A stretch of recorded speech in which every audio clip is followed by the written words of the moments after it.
வணக்கம் வாசகர்களே! கற்பனை என்னும் தூரிகை கொண்டு தீட்டப்பட்ட வண்ண விதமான கதைகளை உங்கள் மனவரையில் காட்சியளிக்கும் முயற்சியில் தூரிகை ஆடியோ தமிழ் நாவல்கள் உங்களது அபிமான எழுத்தாளர்களின் காதல் கதைகளை ஆடியோ நாவலாக கேட்டு மகிழலாம். இன்னைக்கு நாம கேட்க போற கதை எழுத்தாளர் மேகவாணி அவர்களின் ஸ்பரிசங்கள் இனிதோ. கதையின் குரலாய் நான் காமாட்சி. இந்த கதை உங்களுக்கு பிடிச்சிருந்தா லைக் பண்ணுங்க, ஷேர் பண்ணுங்க. கதைய பத்தின கருத்துக்களை மறக்காம கமெண்ட் பண்ணுங்க. சேனலை சப்ஸ்கிரைப் பண்ணிட்டு அப்படியே பக்கத்துல இருக்க பெல் ஐகானை தட்டி விடுங்க. அப்பதான் நாங்க போடுற கதைகளோட நோட்டிபிகேஷன் உங்களுக்கு உடனுக்குடனே கிடைக்கும். வாங்க கதை கேட்டு ரசிப்போம். அத்தியாயம் 1. என்றோ ஒரு நள்ளிரவு ஆழ்ந்த உறக்கத்தினூடே காதினுள் எதிரொலித்த ஓலக்குரல் இன்றும் நரம்புகளின் வழியே உதிரத்தில் உறைந்திருக்கிறது.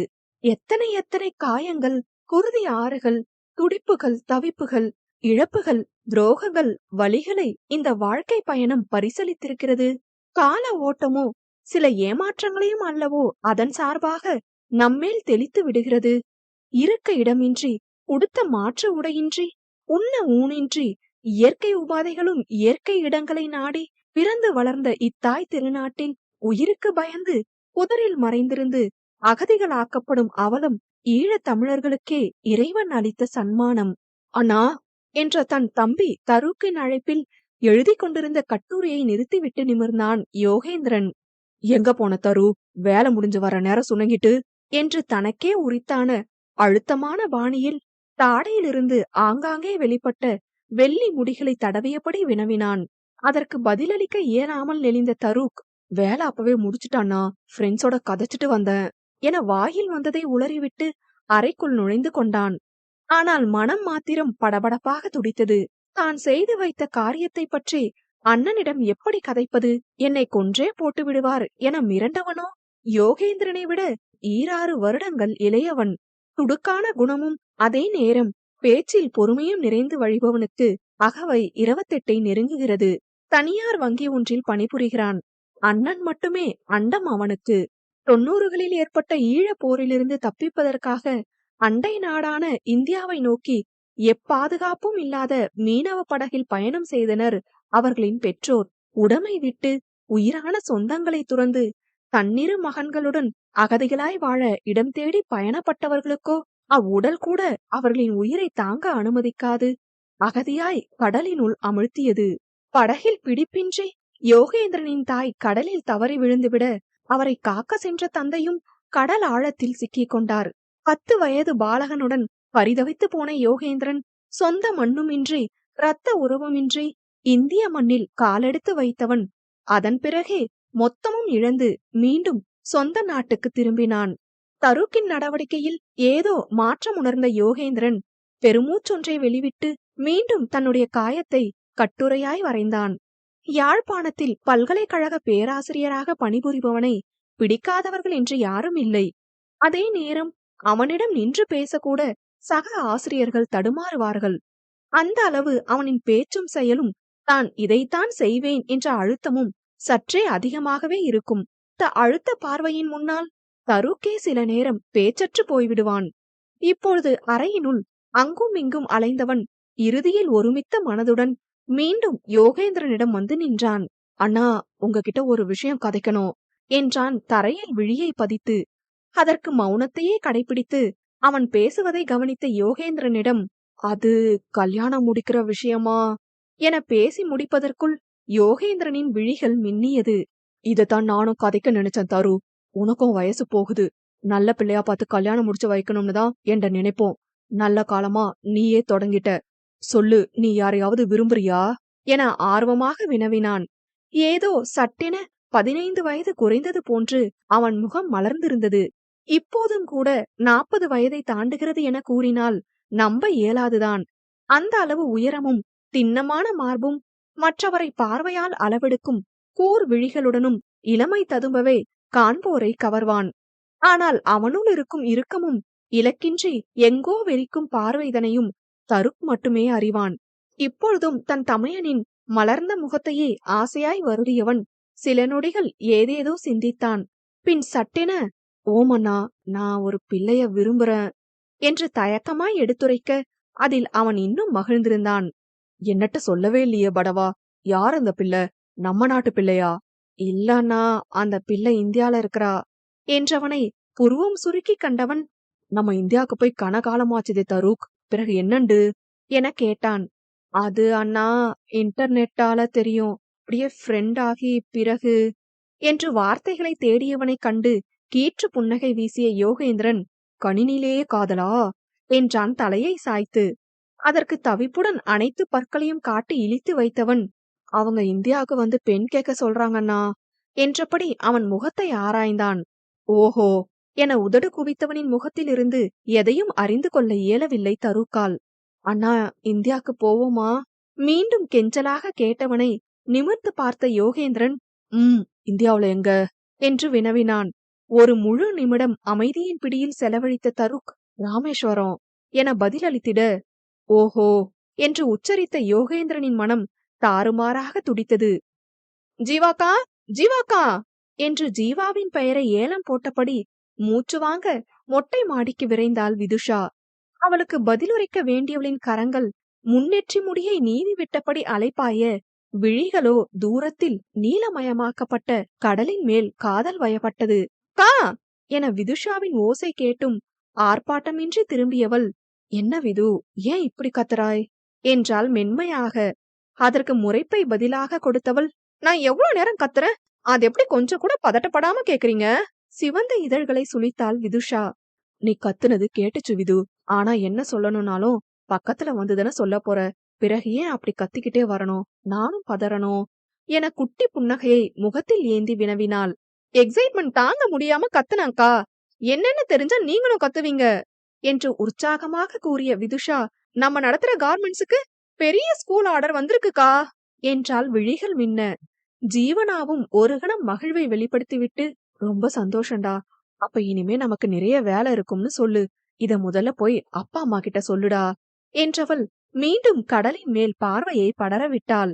விதுஷாவிற்கு புஸ்ஸென ஆகிவிட்டது. பின்னே கார்மெண்ட்ஸ் ஆரம்பித்து 2 வருடம் கழித்து இப்போதுதான் பெரிய ஆர்டர் வந்திருக்கிறது என்றே துள்ளி குதித்திருந்தாலே விதுஷா, பெரியதாக வியப்பை கூட காட்டாதவளிடம், அது எங்களுக்கு தெரியாதாக்கும் என முணுமுணுத்தபடி படியில் இறங்கிக் கொண்டிருந்தவளுக்கு போனில் அழைப்பு வந்தது. அதனை கண்டதும் வடிந்த உற்சாகம் மெல்ல மெல்ல மேலெழ, ஹலோ சொல்லுங்க, என்னாச்சு என்றால் எடுத்ததும், நம்மளை விட ஆர்வமா இருக்கா போல என்றெண்ணிய தருக், இந்தியாவிற்கு இன்னும் 2 நாள்ல வந்துடுவோம், ஆனா வீட்டுக்கு வர்றதுக்கு முன்னுக்கு உங்களை தனியா சந்திக்கணும் என்றான். அதுக்கு என்ன, பாத்துடலாம் தருக், அங்க எல்லாம் ஓகே தானே, ஊருக்கு வந்ததும் கால் பண்ணுங்க என்று உத்தரவிட்டவள் ஜீவனா அருகில் நெருங்கும் அரவம் கேட்க படக்கென போனை அணைத்து விட்டாள். யாருகிட்ட கதைச்சிட்டு இருந்த இவ்வளவு மெல்லமா என வினவிய ஜீவனாவிற்கு, ஃப்ரெண்ட் அக்கா என்ற பதிலை அசட்டு சிரிப்புடன் தந்தவள் இறங்கி வீட்டிற்கு ஓடிவிட்டாள். அவள் செய்திருந்த காரியம் அப்படி. மூச்சிறைக்க வீட்டினுள் வந்த தன் மகளை கண்ட ரேணுகா, ஏண்டி இப்படி ஓடி வர என்றார் புரியாமல்.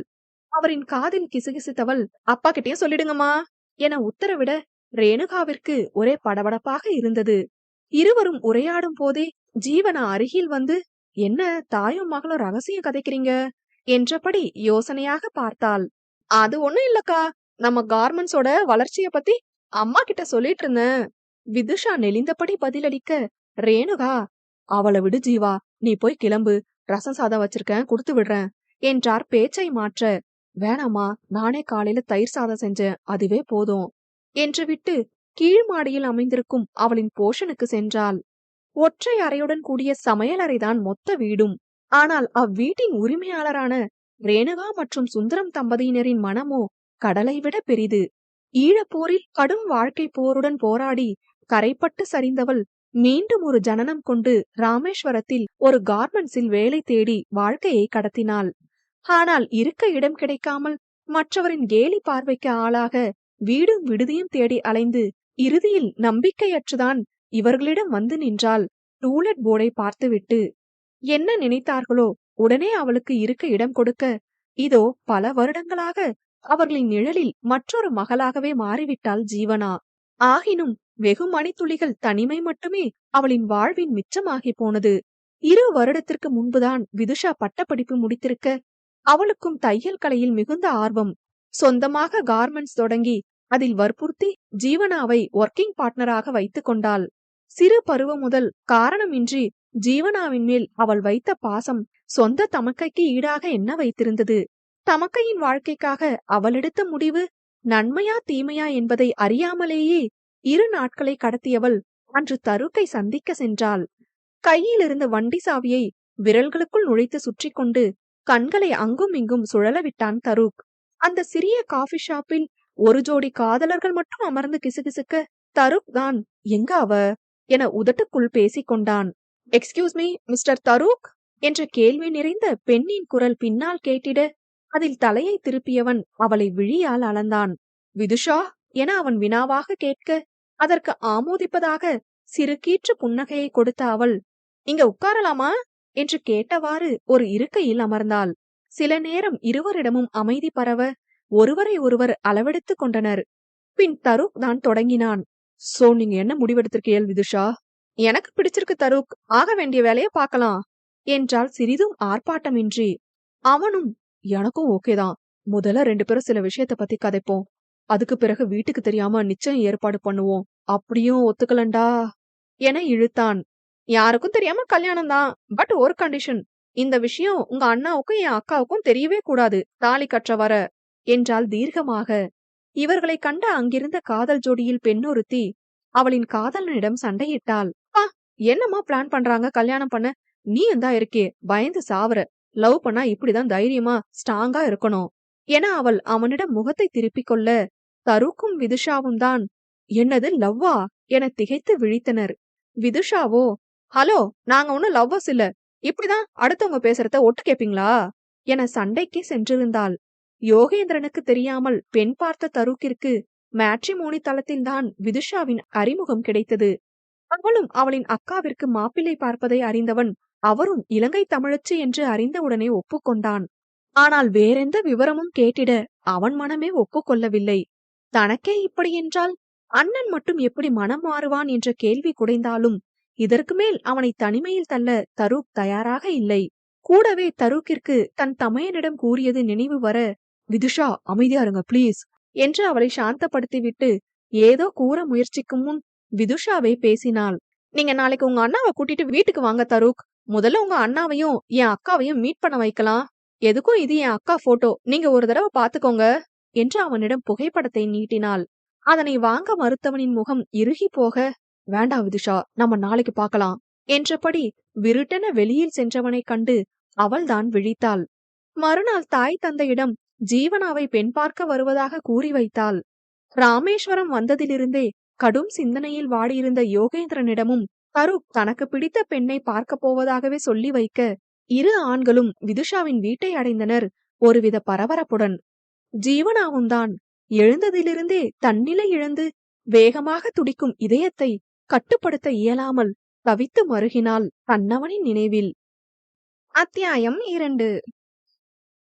தன் வீட்டு வாசலில் நின்ற ஆடவர்களை கண்டுவிட்ட விதுஷா யோகேந்திரனையும் ஒரு கணம் அளவெடுத்து கொண்டாள். நம்ம அக்காக்கு ஏத்த மாதிரிதான் இருக்காங்க, ஆனா அக்கா பிரச்சனை பண்ணாம இருக்கணும், பிரச்சனை பண்ணுனா அப்படியே குண்டு கட்ட தூக்கிட்டு போய் தாலி கட்ட வச்சிடணும் என ஏதோ சீரியல் வெள்ளி ரீதியில் திட்டம் தீட்டிக் கொண்டிருந்தவள் ஆவலாக வெளியில் வந்தாள். வாங்க வாங்க, உங்களுக்காக தான் வெயிட் பண்றோம், உள்ள வாங்க என்று விதுஷா புன்னகை முகத்துடன் இருவரையும் அழைக்க யோகேந்திரன் இப்போது விதுஷாவை அளவெடுத்தான். இளமையும் குறும்பும் போட்டி போட்டு ததும்பும் விழிகளில் கனிவும் நிறைந்திருக்க தம்பிக்கு சரியான பிள்ளைதான் என நிம்மதியாக உணர்ந்தான். உன்முறுவலுடன் யோகேந்திரன் உள்ளே செல்ல தருக் அனைத்து தெய்வங்களையும் துணைக்கு அழைத்து கொண்டு வீட்டினுள் விரைய விதுஷா அவளின் பெற்றோரின் காதில் ஏதோ ஓதினாள். அவர்களோ வாங்க மாப்ள என்று பொத்தாம் பொதுவாக இருவரையும் பார்த்தழைக்க யோகேந்திரன் அவர்களை ஒரு மாதிரியாக பார்த்து வைத்து மரியாதை நிமித்தம் இருவரையும் வணங்கிவிட்டு அமர்ந்தான். அப்பாடா, இருக்கிற வர பிரச்சனை வராத மாதிரி இனிமேலும் எல்லாம் ஸ்மூத்தா போகணும் என தருக் எண்ணும் போதே யோகேந்திரன் தன் கணீர் குரலில் பேச தொடங்கினான்.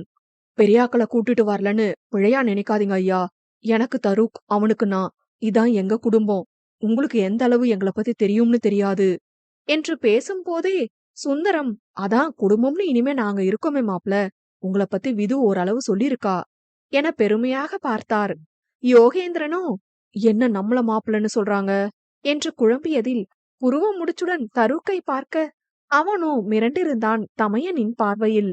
விதுஷாதான், இஹிஹி, எங்க அப்பா எப்பவுமே இப்படிதான். யார பார்த்தாலும் மாப்பிள்ளன்னு சொல்லிடுவாரு. இல்லப்பா என்றவள் பல்லை கடித்து பேசி முடித்து அவளின் தந்தையின் கையில் கிள்ளி வைக்க, அவரோ திரு திருவென விழித்து, ஆ ஆமா மாப்பிள என்றே திணறினார்.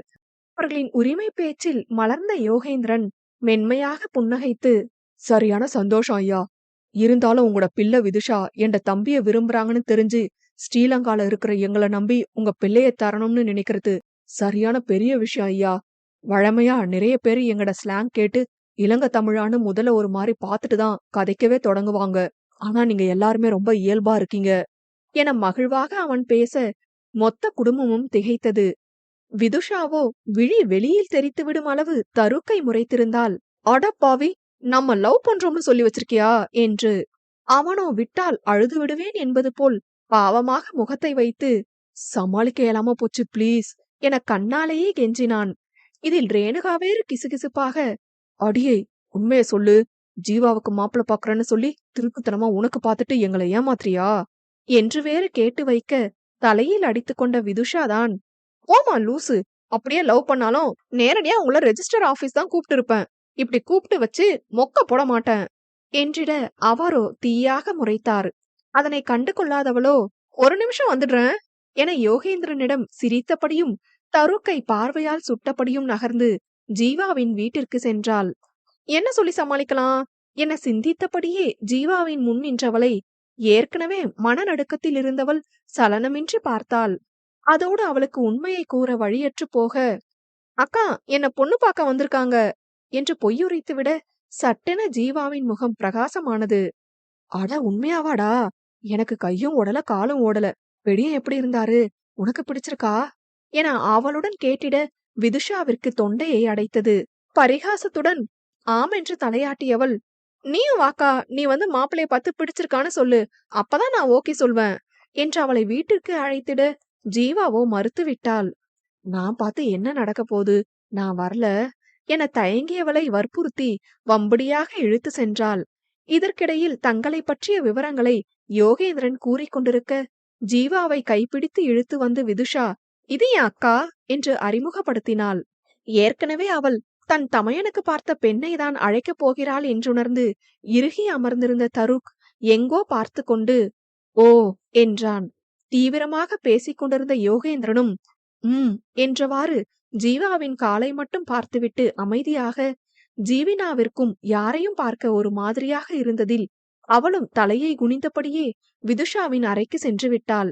என்னங்கடா, உங்களை நம்பி செட்டப் பண்ணா எல்லாரும் தரைய பார்த்துட்டு இருக்கீங்க என்றே அனைவரின் மேலும் எழுந்த கடுப்பை தருக்கிடமே முறைத்து காட்டிய விதுஷாவின் எண்ணம் புரிந்து சோம்பலாக மென்னகை புரிந்தான் தருக்.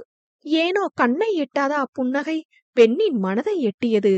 பின் யோகேந்திரனே, நீங்க கல்யாணம் எங்க நடத்தலாம்னு சொன்னா ஸ்ரீலங்காக்கு போய் கொஞ்சம் வேலையை முடிச்சிட்டு வர வசதியா இருக்கும் என்று அவரின் முகம் பார்க்க, விதுஷாவின் அறைக்கு சென்றடைந்த ஜீவாவின் செவியில் விழுந்தது இக்குரல்.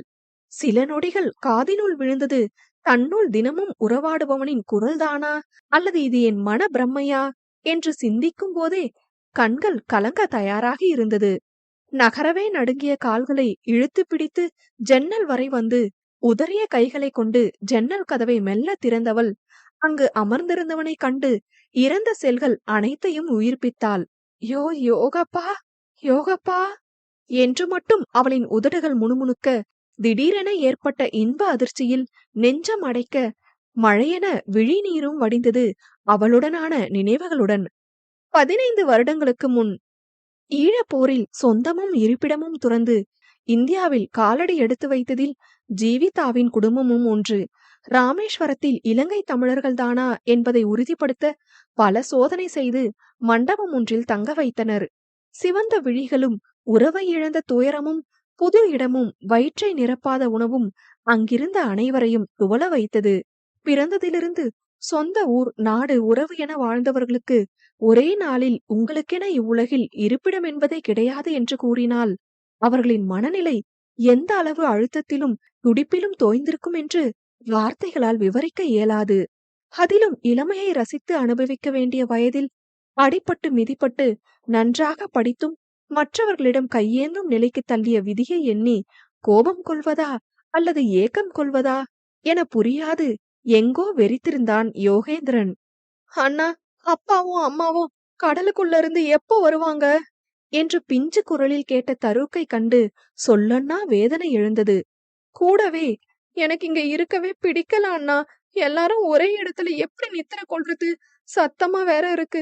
நம்ம நாட்டுக்கு போவோம் அண்ணா. இங்க இருக்கவே பிடிக்கல என்று அழுது தீர்த்தான். அவனை அதட்டவும் முடியாமல் சமாளிக்கவும் முடியாமல் திணறிய யோகேந்திரனை காப்பாற்றும் விதமாக அவள் வந்தாள்.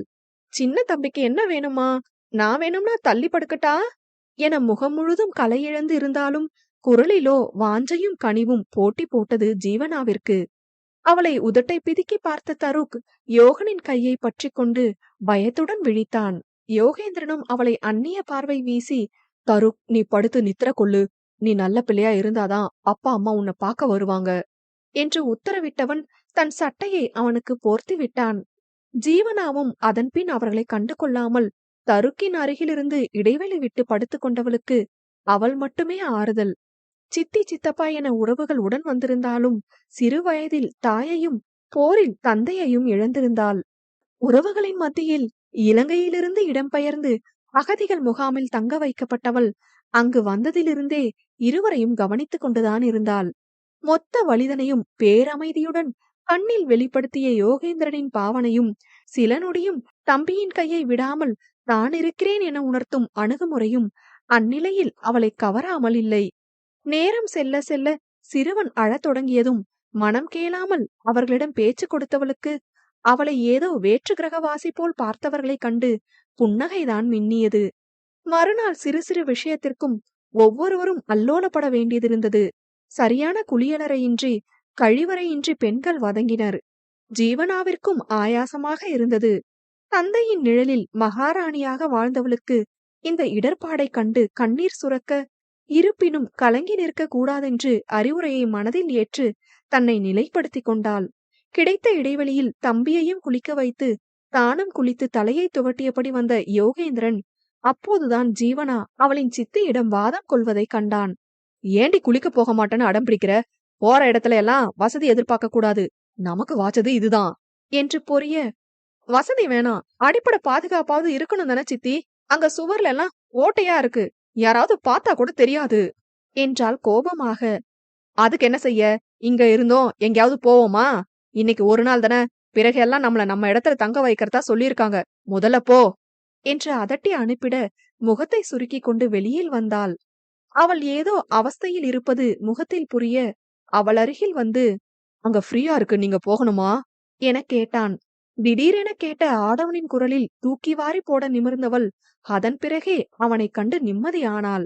சுற்றும் முற்றும் பார்த்தவள் சுவற்றின் இடுக்கு வழி பார்க்கக்கூடிய பாதுகாப்பற்ற ஒற்றை குளியலறையையும் தவிப்புடன் கண்டுவிட்டு குனிந்தபடியே உள்ளே புகுந்து கொண்டாள். ஏனோ அவளை தனியே விட்டுவிட்டு செல்ல அவன் மனம் அனுமதிக்கவில்லை. அவள் வெளியில் வரும் வரை அந்த ஓட்டையையும் மறைத்து கொண்டு அங்கேயே வேவு பார்த்த ஆடவர்களை பார்வையால் எரித்து கொண்டு நின்றிருந்தான். தருக், அண்ணா ஏன் இங்க நிக்கிற, வா என இழுக்க, அவனோ, உள்ள அக்கா குளிக்கிறாங்க தரு, பாவம் அவங்களுக்கு பயமா இருக்கும் தானே, நம்ம அவங்க வந்ததும் போவோம் என தலையாட்டி சமன் செய்திட புரிந்தது போல் சிறுவனும் தலையாட்டி கொண்டான். ஒருவித பாதுகாப்பற்ற உணர்வுடனே உள்ளே நின்றவளுக்கு யோகேந்திரனின் குரலே பெரும் ஆறுதல் அளிக்க புன் சிரிப்புடன் வேலையை முடித்துக்கொண்டு வெளியில் வந்தாள். அவனைக் கண்டு தேங்க்ஸ் என்றிட தலையை மட்டும் அசைத்துவிட்டு அவன் உள்ளே செல்ல, ஒரு நிமிஷம் என்றாள் ஜீவனா. நம்ம எல்லாருமே ஒரே நாட்டுல இருந்து ஒரே நிலைமையில ஒரே வழியோட தான் இங்க வந்திருக்கோம். குடும்பத்தை இழந்த நமக்கு இப்ப இலங்கை தமிழ் கதைக்கிற எல்லாருமே குடும்பத்துல ஒருத்தர் தான். அதனால இனிமே என்னை யாரோவா பாக்காதீங்க என்றவள் தருக்கின் உயரத்திற்கு குனிந்து, உங்களுக்கு தான் பெரிய மனுஷரே என்றாள் குறுஞ்சிரிப்புடன். யோகேந்திரனுக்கு தான் என்னவோ போல் ஆகிவிட்டது. யாரிடமும் அத்தனை சீக்கிரம் பேசி பழக்கமற்றவனுக்கு திடீரென அவள் வந்து பேசுகையில் ஒதுங்கதான் முடிந்தது. இனிமே அப்படி இருக்க கூடாது என தனக்குத்தானே கூறிக்கொண்டான். அன்றைய இரவும் அவர்கள் அதே மண்டபத்தில்தான் தங்க வைக்கப்பட்டனர். அன்றும் தருக்கின் அருகில் உறங்க வந்த ஜீவனாவை சிறு முறுவலுடன் எதிர்கொண்டான் யோகேந்திரன். அட, சிரிக்கிறீங்க என அவள் கேலியாக கேட்க, அவனோ, குடும்பத்துல ஒருத்தரா இருக்கிறவங்கள கண்டா சிரிக்கணும் தானே என்றான் தலையை சாய்த்து. அவள்தான் இதனை எதிர்பாராமல் விழித்து பின் பக்கென புன்னகைத்தாள். நான் ஜீவனா என தன்னை அறிமுகப்படுத்திக் கொண்டாள். ஓஹோ என்றவன் தன்னையும் அறிமுகப்படுத்திக் கொண்டு தருக் உறங்குவதற்கு முந்தைய நாள் போல் சட்டையை போர்த்தி விட்டான். அன்றென பார்த்து குளிர் ஊசியாக துளைக்க தருக்கால் அதனை தாங்க இயலாமல் நடுங்கினான். இன்னொரு சட்டையை போர்த்திவிட்டும் அவனுக்கு குளிர் நிற்கவில்லை.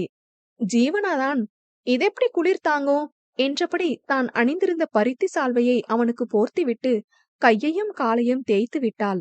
பின் தலைமுடியை கோதிவிட்டு கொண்டே இருக்க அந்த கதகதப்பில் தருக்கும் உறங்கிவிட்டான். பாவாடை சட்டை அணிந்திருந்தவளின் மேனியை இப்போது குளிர் ஆட்டி படைக்க உடலை குறுக்கி படுத்து கொண்டாள். விழி மூடாமல் அவளின் அக்கறையை கண்ணில் நிரப்பிக் கொண்டிருந்தவன் அவனின் சட்டையை கழற்றி அவளிடம் கொடுத்தான்.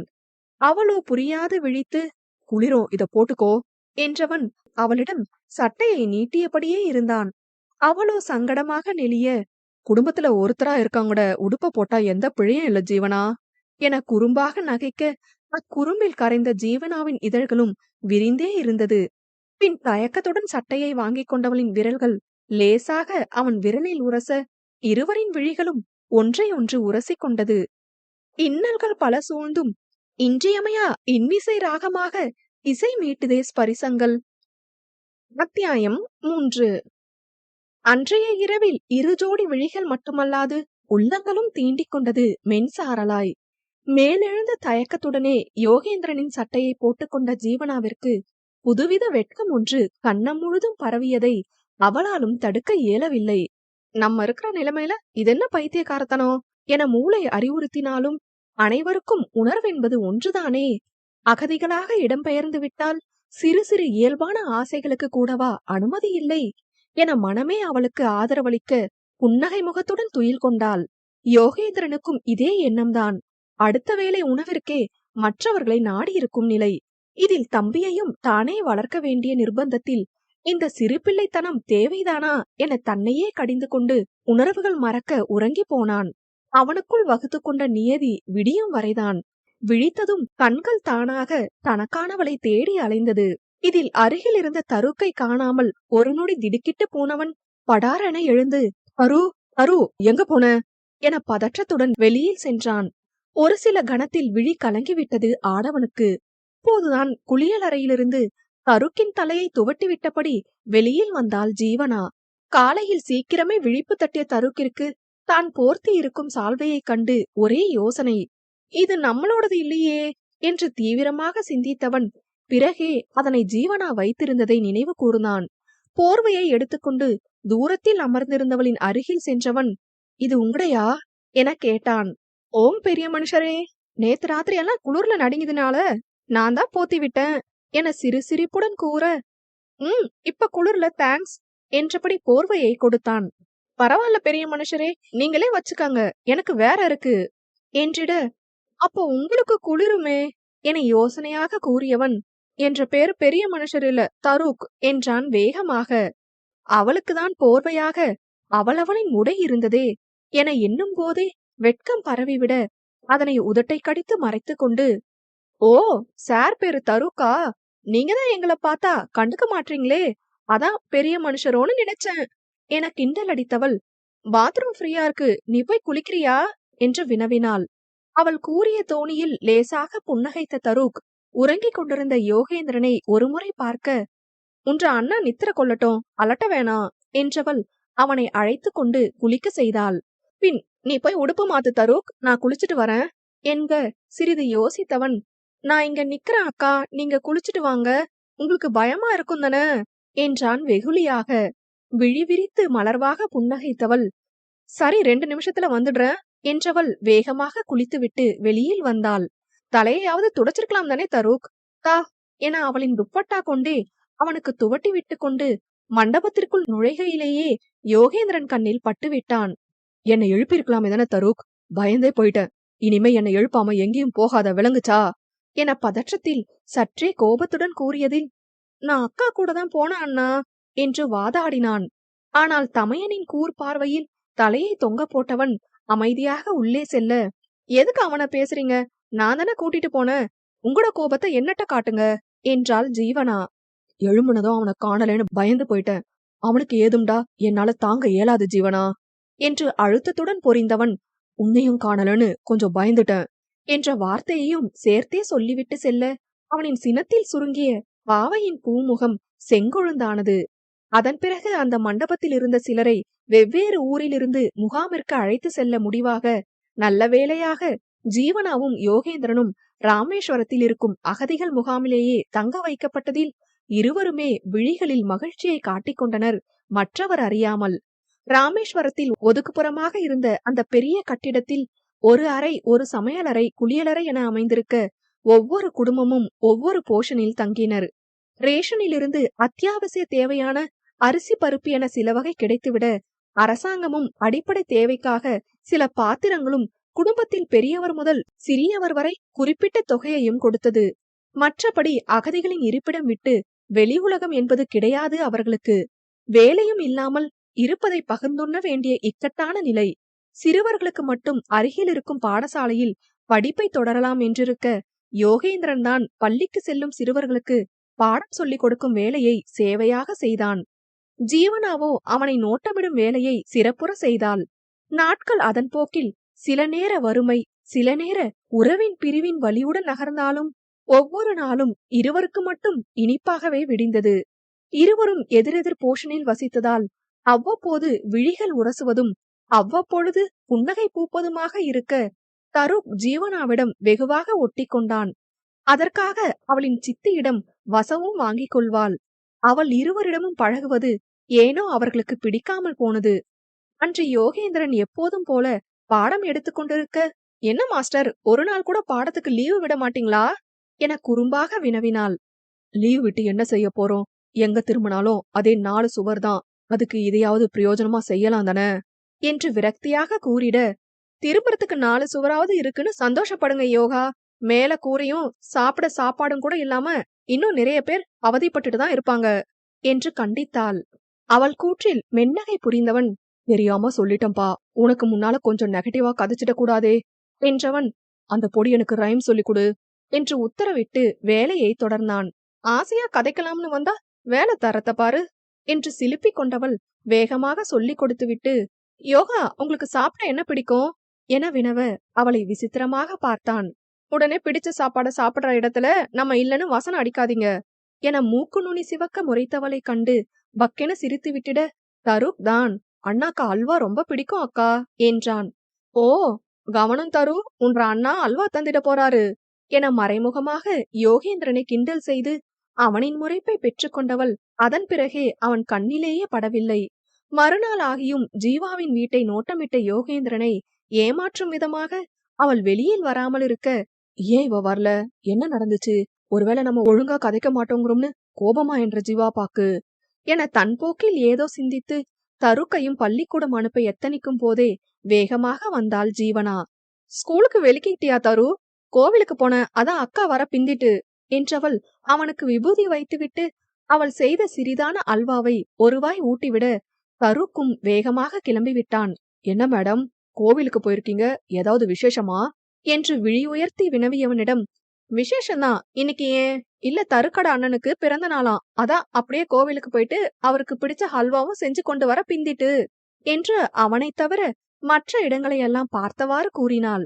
அவனுக்கே பிறந்த நாள் மறந்திருக்க, எதுக்கு இதெல்லாம் ஜீவனா, ஒரு வருஷம் பிறந்த நாள் கொண்டாடலனா குறைஞ்சிடுவேனா என்றவனுக்கு அவளின் இந்த அக்கறையும் அன்பும் வெகுவாய் தேவைப்பட்டதுதான் உண்மை. ஜீவனாக்கு சுருக்கென கோபம் எழ, ஏன் இந்த வருஷத்துக்கு என்ன வந்துட்டு, இன்னும் நீங்க எத்தனை வருஷம் பிறந்த நாள் கொண்டாடினாலும் இது ஸ்பெஷலா தான் இருக்கும், இல்லாட்டி எனக்கு மட்டும்தான் அப்படி இருக்கு போல என்றவள் விபூதியும் அல்வா தட்டையும் பட்டென தரையில் வைத்துவிட்டு கோபத்துடன் வெளியில் செல்ல போக, யோகேந்திரன் மறுநொடி அவளை பிடித்திருந்தான். ஐயோ, அது என்னண்டு இந்த பிறந்த நாள் எனக்கு ஸ்பெஷல் இல்லாம போகும் ஜீவாப்பா, அதுவும் என்னோட நீ இருக்கக்குள்ள என கனிவுடன் கேட்டும் அவள் வீம்பாக திரும்பிக் கொண்டாள். ஏற்கனவே அப்பப்ப என்னட்ட கதைக்கிறதுக்கே உன்ற சித்திட்ட பேச்சு வாங்கறது எனக்கு தெரியாதாப்பா, இதுல இதுக்கும் சேர்த்து உன்னை ஏதாவது சொல்லுவாங்கல்ல, அதான் நான் வேணாம்னு சொன்னேன். உன்னட்டையும் ஒழுங்கா கதைக்காம இருந்தேன். என்னால நீ யாருக்கு முன்னுக்கும் தலை குனிஞ்சு நிக்கிறத பார்க்க முடியாது, அது பிழனா என்ன மன்னிச்சிருங்கப்பா என்று கூறி முடிக்க அவளின் கரம் கொண்டு அவனின் வாயை மூடினாள். என்ன யோகாப்பா இது, மன்னிப்பெல்லாம் கேட்டுக்கிட்டு என்ற சித்திக்காக நீங்க என்னட்ட கதைக்க மாட்டேங்கிறீங்கன்னு எனக்கு தெரியும், ஆனா நீங்க கதைக்கலனாலும் அவங்க ஏதாவது சொல்லிட்டே தான் இருப்பாங்க. அதுக்காக உங்ககிட்ட கதைக்காமையும் உங்கள பார்க்காமயும் என்னால இருக்க இயலாது யோகாப்பா. அதுவும் உங்களுக்கு பிறந்த நாளுன்னு உங்களோட ஸ்கூல் சர்டிபிகேட்ல அன்னைக்கு கண்டதுல இருந்து இந்த நாள்ல உங்களுக்கு விருப்பமான ஒண்ணு செஞ்சே ஆகணும்னு காத்துட்டு இருந்தேன். நீங்க கோபப்படவும் கவலையா போச்சு. என்னும் போதே விழிகள் கலங்க ஆயத்தமானது ஜீவாவிற்கு. தன் உதடுகளை அணை போட்டிருந்த அவளின் கரங்களை எடுத்து விட்டவன் மறுநொடி கண்ணீர் சுமக்க இருந்த விழிகளுக்கு மென்முத்தம் ஒன்றை அளித்தான். இதனை எதிர்பாராத ஜீவனா திகைத்து அவனின் தீண்டலில் கண்ணை இறுக்கி மூடிக்கொண்டு நிற்க அவளின் பாவனை ஆடவனுக்கு புன்னகையையும் சேர்த்தே கொடுத்தது. தரையில் வைத்திருந்த விபூதி குங்குமத்தை எடுத்து அவளுக்கு வைத்தவன் ஜீவா என கிசுகிசுப்பாக அழைக்க அவளோ கண்ணை திறந்தால் இல்லை. என்ற பிறந்த நாளுக்கு இனிப்ப தர வந்துட்டு கண்ணை மூடிட்டு இருந்தா என்ன அர்த்தம் ஜீவாப்பா? என்று குறும்பாக கேட்டிட அதன் பிறகே விழித்திருந்தவள் அவனை காண வெட்கம் கொண்டு மறுபுறம் திரும்பிக் கொண்டாள். என்ன யோகாப்பா நீங்க திடீர்னு இப்படி? வார்த்தை வராமல் பெண்மை தடுமாற. நீ தானப்பா கதைக்க மாட்டேங்கிறன்னு வருத்தப்பட்ட, அதான். என் பிறந்த நாளைக்கு என்ன ஸ்வீட் வேணும்னு நீ என்ன கேட்டிருந்தா நான் அல்வாவே சொல்லிருக்க மாட்டேன் என்று நிறுத்தியவனை திரும்பி புரியாமல் பார்த்தாள். கரு விழிகள் இரண்டும் அவளின் முகத்தையே ரசித்திருக்க, உன்னதான் சொல்லிருப்பேன் ஜீவாப்பா, உன்னை விட இனிப்பு டேஸ்ட இந்த அல்வா கொடுக்க இயலாது என அவளை மேலும் சிவக்க வைத்தவனின் நெஞ்சில் புதைந்து கொண்டவள், ஐயோ இன்னைக்கு உங்களுக்கு என்ன நடந்துச்சு என்றாள் கொஞ்சலாக. அவளின் முதுகில் பரவிய விரல்கள் வருடியபடியே இருக்க, இனிமே கதைக்கவே இல்லைன்னு சொல்ல மாட்டதானே ஜீவாப்பா, அதான் தனிமை கிடைக்கும் போதே மொத்தமா காட்டிடுறேன் அன்பையும் ஆசையையும் என கூறிக்கொண்டே அவள் கன்னங்களில் பற்களை பதிய வைத்தவனின் இதழ்கள் தன் சேட்டையை நிறுத்தாமல் பாவையின் அங்கங்களை மொய்க்க அவள் கொண்டு வந்த இனிப்பிலும் ஈ மொய்க்க தொடங்கியது. ஓர விழியில் எதிர்பார்த்த காதலதை சாரல் மழையாக பொழிந்திடும் ஸ்பரிசங்கள் திகட்டுதடா. அத்தியாயம் 4. ஜீவனா கொணர்ந்த இனிப்பு முழுதும் ஈ மொய்த்திருக்க யோகேந்திரனோ வண்டாக பாவையை மொய்த்திருந்தான். அவனின் இதழ் சுமை தாங்காமல் கீறல் விழுந்த சுவற்றில் மேலும் கீறல்களை உருவாக்கினாள். முத்தக்கள் ஒரு முடிவுக்கு வந்திட மெல்ல அவளை விட்டு விலகிய யோகேந்திரன், காணும் காணுன்ற அளவு இனிப்பு சாப்பிட்டாச்சு ஜீவாப்பா, அடுத்த பிறந்த நாள் வர இது தாங்கும்னு நினைக்கிறேன் என்றான் அவள் நெற்றியில் முட்டி. நடுங்கிய அதரங்களை பற்களால் அடக்கியவள், போங்க யோகாப்பா நீங்க சரியான மோசம் என முகத்தை மூடிக்கொண்டால் வெட்கம் தாங்க இயலாமல். விரல் மறைத்த தன்னவளின் முகத்தையே ரசனை பொங்க கண்ட யோகேந்திரன், இலங்கை தமிழ் கதைக்கிற எல்லாருமே ஒரே குடும்பம்தான்னு நீ அன்னைக்கு சொல்லும் போதே எனக்கு உன்னை நல்லா பிடிச்சு போச்சு ஜீவாப்பா. பிறகு தரு கிட்ட நீ காட்டின அக்கறையும் உன்னோட யதார்த்தமான அன்பும் எனக்கும் வேணும்னு என்னை ஏங்க வச்சிருச்சு. உன்னை கல்யாணம் கட்டிக்கணும், எதியா நம்ம நாட்டுக்கு உன்னை கூட்டிட்டு போகணும், ஆசை தீர உன் கூட வாழணும், நமக்கெண்டு ஏதோ ஒரு வேலை இருக்கிறதுக்கு இதே மாதிரி ஒரு குட்டி வீடு நம்மளோடையே தருக். அவன் ஸ்கூலுக்கு போனதும் உன் பட்டு கண்ண முழுக்க ஒரு இடம் விடாம முத்தம் தந்துட்டு நான் வேலைக்கு போகணும். அவன் பேச தொடங்கும் போதே முகத்திலிருந்து கையை எடுத்தவளின் கன்னத்தில் வாஞ்சையுடன் வருடினான். இப்படி நிறைய நிறைய நிறைய ஆசை இருக்கு ஜீவாப்பா. இப்போதைக்கு நம்மளால ஆசை மட்டும்தானே பட முடியும். இந்த நிலைமை கட்டாயம் மாறும்தான் எனக்கு நம்பிக்கை இருக்கு. ஆனா எப்பண்டு நம்மளாலேயே சொல்ல முடியாது. நம்ம குழந்தையும் அகதியாவே சாக கூடாது ஜீவாப்பா. இங்கிருந்து போகணும், நம்ம இடத்துக்கு போகணும். நம்ம அடையாளத்தை அகதின்னு சாகர வர முத்திர குத்திடக்கூடாதுப்பா. அந்த நாளுக்காக தான் காத்திருக்கேன். அது வரைக்கும் உன்னில இருக்கிற நேசத்தை காட்டி அது உன்ற சித்திக்கு தெரிஞ்சு வேற மாதிரி எதுவும் பிரச்சனை வந்துட்டா என்னாலதான் என்ன செய்ய முடியும். அதான் என்ன நானே கண்ட்ரோல் பண்ணிட்டு இருந்தேன் என்றவனின் கண்ணில் துளிர்த்த நீரலைகள் ஜீவாவின் விழிகளிலும் உற்பத்தியாக்கியது. விளங்குது யோகாப்பா என அவனின் விழிகளில் இப்பொழுது அவள் இதழ் பதிக்க அதில் சிலிர்த்தவன், என்ன விளங்குச்சு என்றான் சிறு சிரிப்புடன். கதைச்சாதான் காதல்னு அர்த்தம் இல்ல. இந்த ஸ்பெஷலான நாள் அதுவுமா உங்களோட வாசமோ ஸ்பரிசமோ என்னோட இருக்கிற மாதிரி இன்னும் இதே மாதிரி எத்தனை பிறந்த நாள் வந்தாலும் இந்த ஸ்பரிசம் என்னோடயே இருக்கணும். அகதின்ற அடையாளத்தை துறந்து நம்ம நாட்டுக்கு போற வர நம்ம பார்வையும் ரகசியமாவே இருக்கட்டும் என்றால் தலை சரித்து. அவளின் புரிதலில் குழி விழுந்த குண்டு கன்னங்களை பற்றி அழுந்த முத்தமிட்டவன், எந்த ஜீவாப்பாவ நான் எண்டைக்கு பார்த்தேனோ அண்டைக்கு கல்யாணம் கட்டிக்கிட்டேன். நம்ம 2 பேரும் கட்டிக்கிறது மட்டும்தான் மிச்சம் என்று கண் சிமிட்டியதில், அச்சோ பிளீஸ் யோகாப்பா, நீங்க கதைச்சா ரொம்ப வெக்கப்பட வைக்கிறீங்க.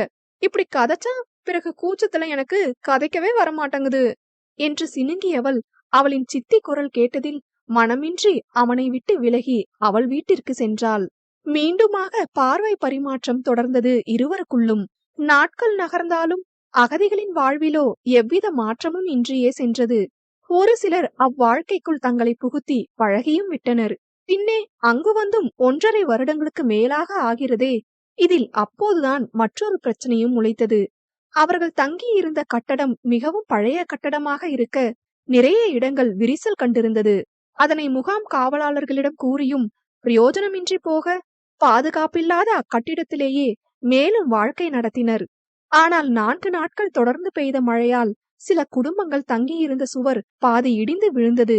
அதில் யோகேந்திரன் ஜீவனா இருப்பிடமும் ஒன்று.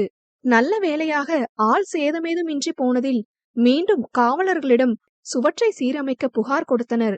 ஆகினும் அரசு ஆட்கள் வந்து பார்வையிட்டு போனதோடு அதற்கு தீர்வளிக்காமல் இருக்க, வீட்டினுள் இருந்தால் எங்கோ மீதி சுவரும் இடிந்து விடுமோ என்ற அச்சத்தில் பாதிக்கப்பட்ட குடும்பத்தினர் இரவு வீட்டினுள் உறங்காமல் வீட்டு வாயிலில் பாய் விரித்து உறங்கத் தொடங்கினர். தருக் தான், திரும்பவும் எல்லாரும் சேர்ந்து நித்திர கொள்ளணுமா அண்ணா? நம்ம வீட்டுக்குள்ளேயே நித்திர கொள்ளலாமே என அடம் பிடிக்க, யோகேந்திரன், இல்ல தரு, உள்ள பாதுகாப்பில்ல, நல்ல பிள்ளையா இங்க நித்திர கொள்ளு, கெதியா எல்லாம் சரியாயிடும், சரியா என்றான் பரிவாக. அவன் மேலும் அடம் பிடிக்க, அவர்களை கண்ட ஜீவனா, தரு, நீ வந்து அக்காட பக்கத்துல படு வா என்று அழைத்தாள். அவளின் சித்தி வசந்தி, உனக்கு நித்திர கொள்ளவே இடம் இல்லையா? இதுல அவனையும் கூப்பிட்டு இருக்க, அமைதியா படுத்து நித்திர கொள்ளு என்றார் முறைப்பாக. அதான் இங்க இவ்ளோ இடம் இருக்கே, பிறகென்ன என அவளும் வீம்பாக முறைத்து, தரு இங்கனவா என மீண்டும் அழைத்தாள்.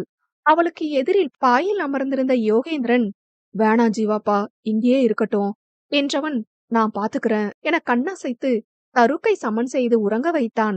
நள்ளிரவு நேரம் ஜீவனாவும் ஆழ்ந்த நித்திரையில் புகுந்திருக்க, திடீரென ஏதோ ஊர்வது போலொரு உணர்வு என சினிங்கிவிட்டு மீண்டும் உறக்கத்தை தொடர்ந்தவளுக்கு அசௌகரியமாக உணர்ந்ததில் வெடுக்கென எழ முயல அவளால் எழத்தான் இயலவில்லை. யாரோ அவளை இறுக்கி பிடித்திருப்பது போல் இருக்க, படாரென அவ்வுருவத்தை தள்ளிவிட முயன்றவளுக்கு தோல்வியே கிட்டியது.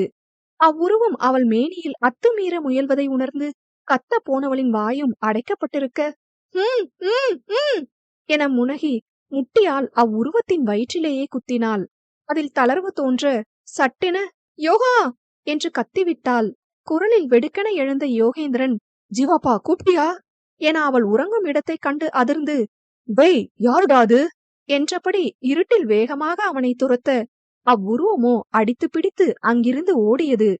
அவன் ஓடுவதைக் கண்டு மேலும் 4 நபர்கள் பெண்கள் படுத்திருக்கும் பக்கத்திலிருந்து எழுந்து ஓட, யோகேந்திரனுக்கு திகைப்பாக இருந்தது. கடவுளே, யார் இவனுங்க? என்னண்டு இதுக்குள்ள வந்தானுங்க?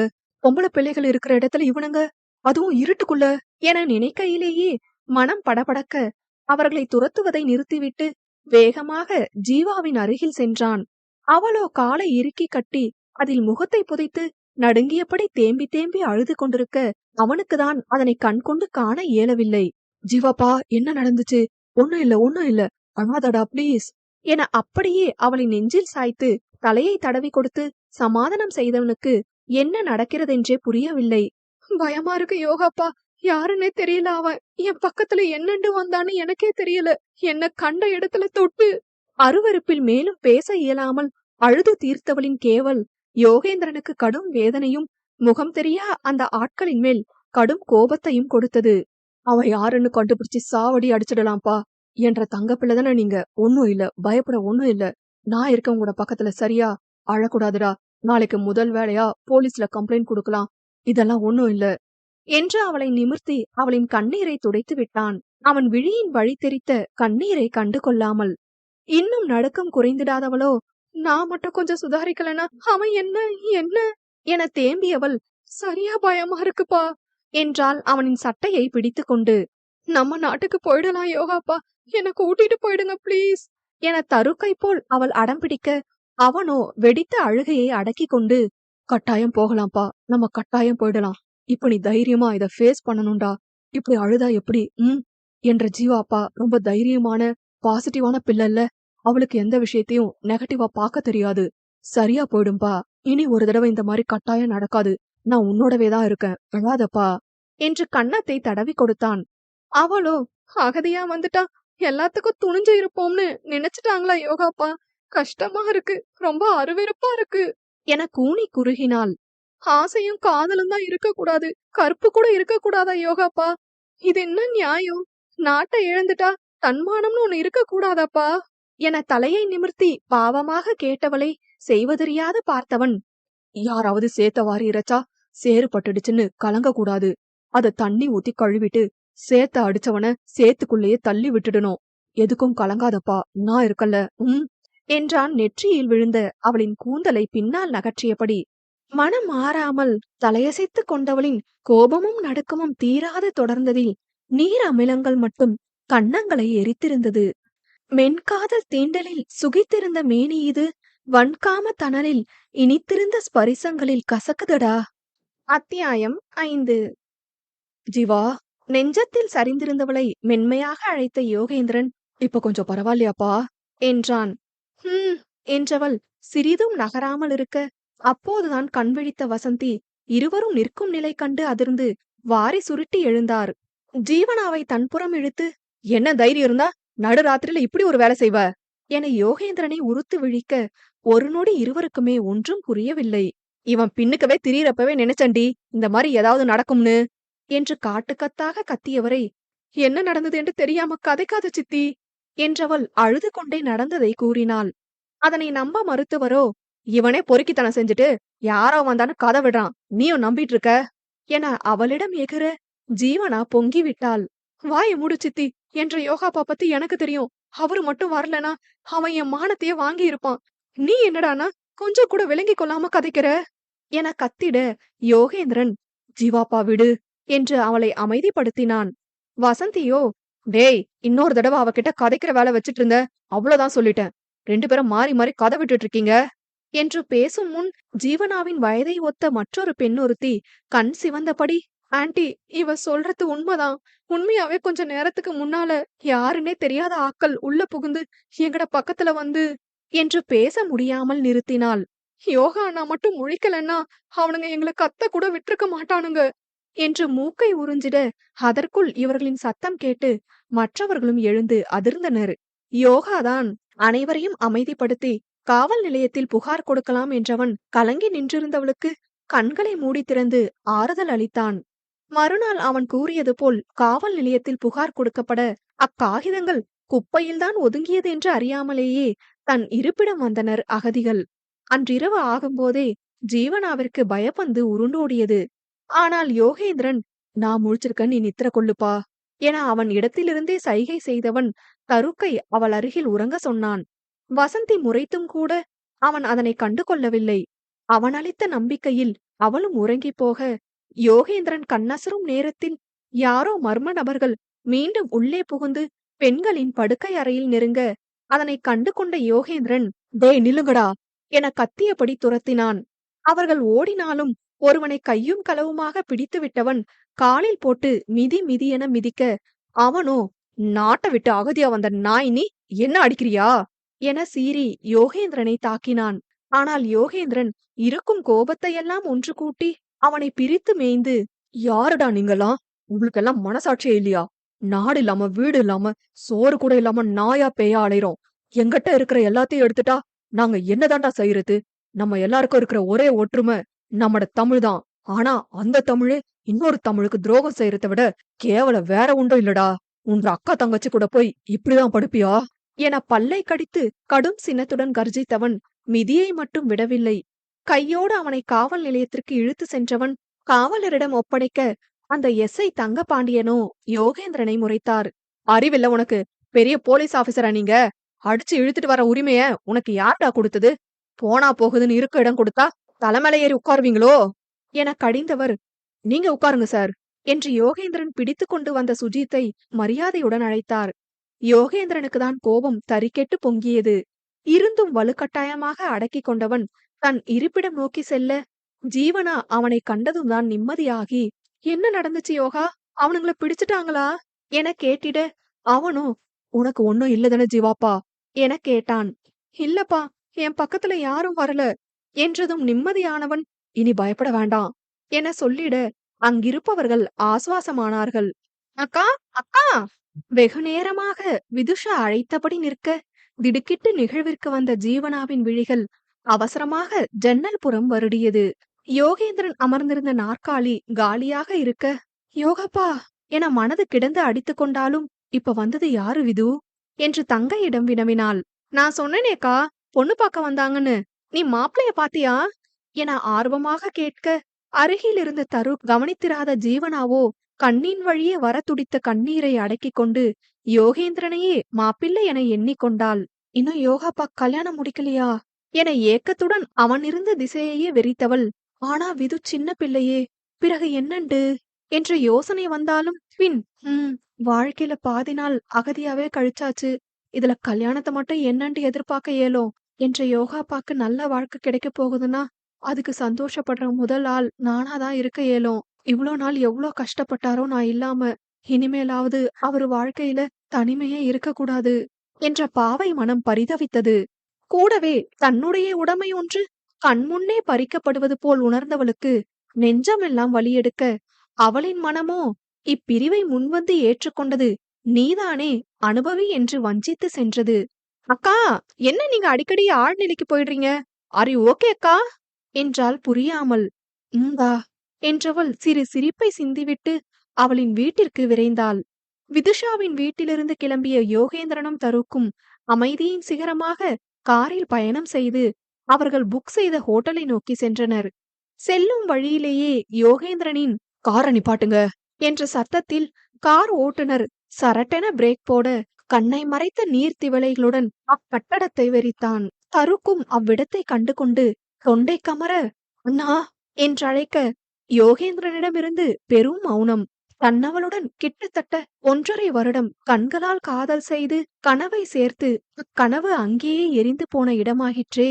அப்படியே நடந்து அந்த அகதிகள் வாழும் முகாமிற்குள் நுழைந்து கண்களை அலைப்பாய விட்டான். ஒரே ஒரு நொடி கண்முன் வந்துவிட மாட்டாளா, யோகாப்பா என அழைக்க மாட்டாளா என்றே மனம் வெந்து போக, இன்றும் கூட அதே முகாமில் பலர் வாழ்ந்து கொண்டிருப்பதைக் கண்டு வலிக்கத்தான் செய்தது. அவனின் மணிக்கட்டை சிறுவன் போல் பற்றி கொண்ட தருக்கிற்கு இன்றும் நீங்கா நினைவாக நெஞ்சில் பதிந்து போனாள் ஜீவனா. இறுதியாக அவளை பார்த்தபோது அவள் கன்னங்கள் ஏந்தி இருந்த கண்ணீர் இன்றும் வடுவாகி இருந்தது. யோகாப்பா என்ற அசரீரி யோகாவின் செவியில் அடிக்க, திடுக்கிட்டு திரும்பியவனின் உதடுகள் ஜீவாப்பா என்றே நினைவுகளின் குரலோசைக்கு பதிலளித்து எண்ணங்கள் பின்னோக்கி நகர்ந்தது. குற்றவாளியை பிடித்து கொடுத்தும் கூட அவன் பெரிய இடம் என்று வழக்கை பதியாமல் கண்டு கொள்ளாமல் விட்டுவிட்டனர் காவலர்கள். அவ்வப்பொழுது மர்ம நபர்கள் முகாமிற்குள் புகுந்து பெண்களிடம் அத்துமீறுவது தொடர்ந்து கொண்டே இருக்க, ஒரு கட்டத்தில் யோகேந்திரன் பொறுமை இழந்து காவல் நிலையத்தில் முற்றுகையிட்டான்.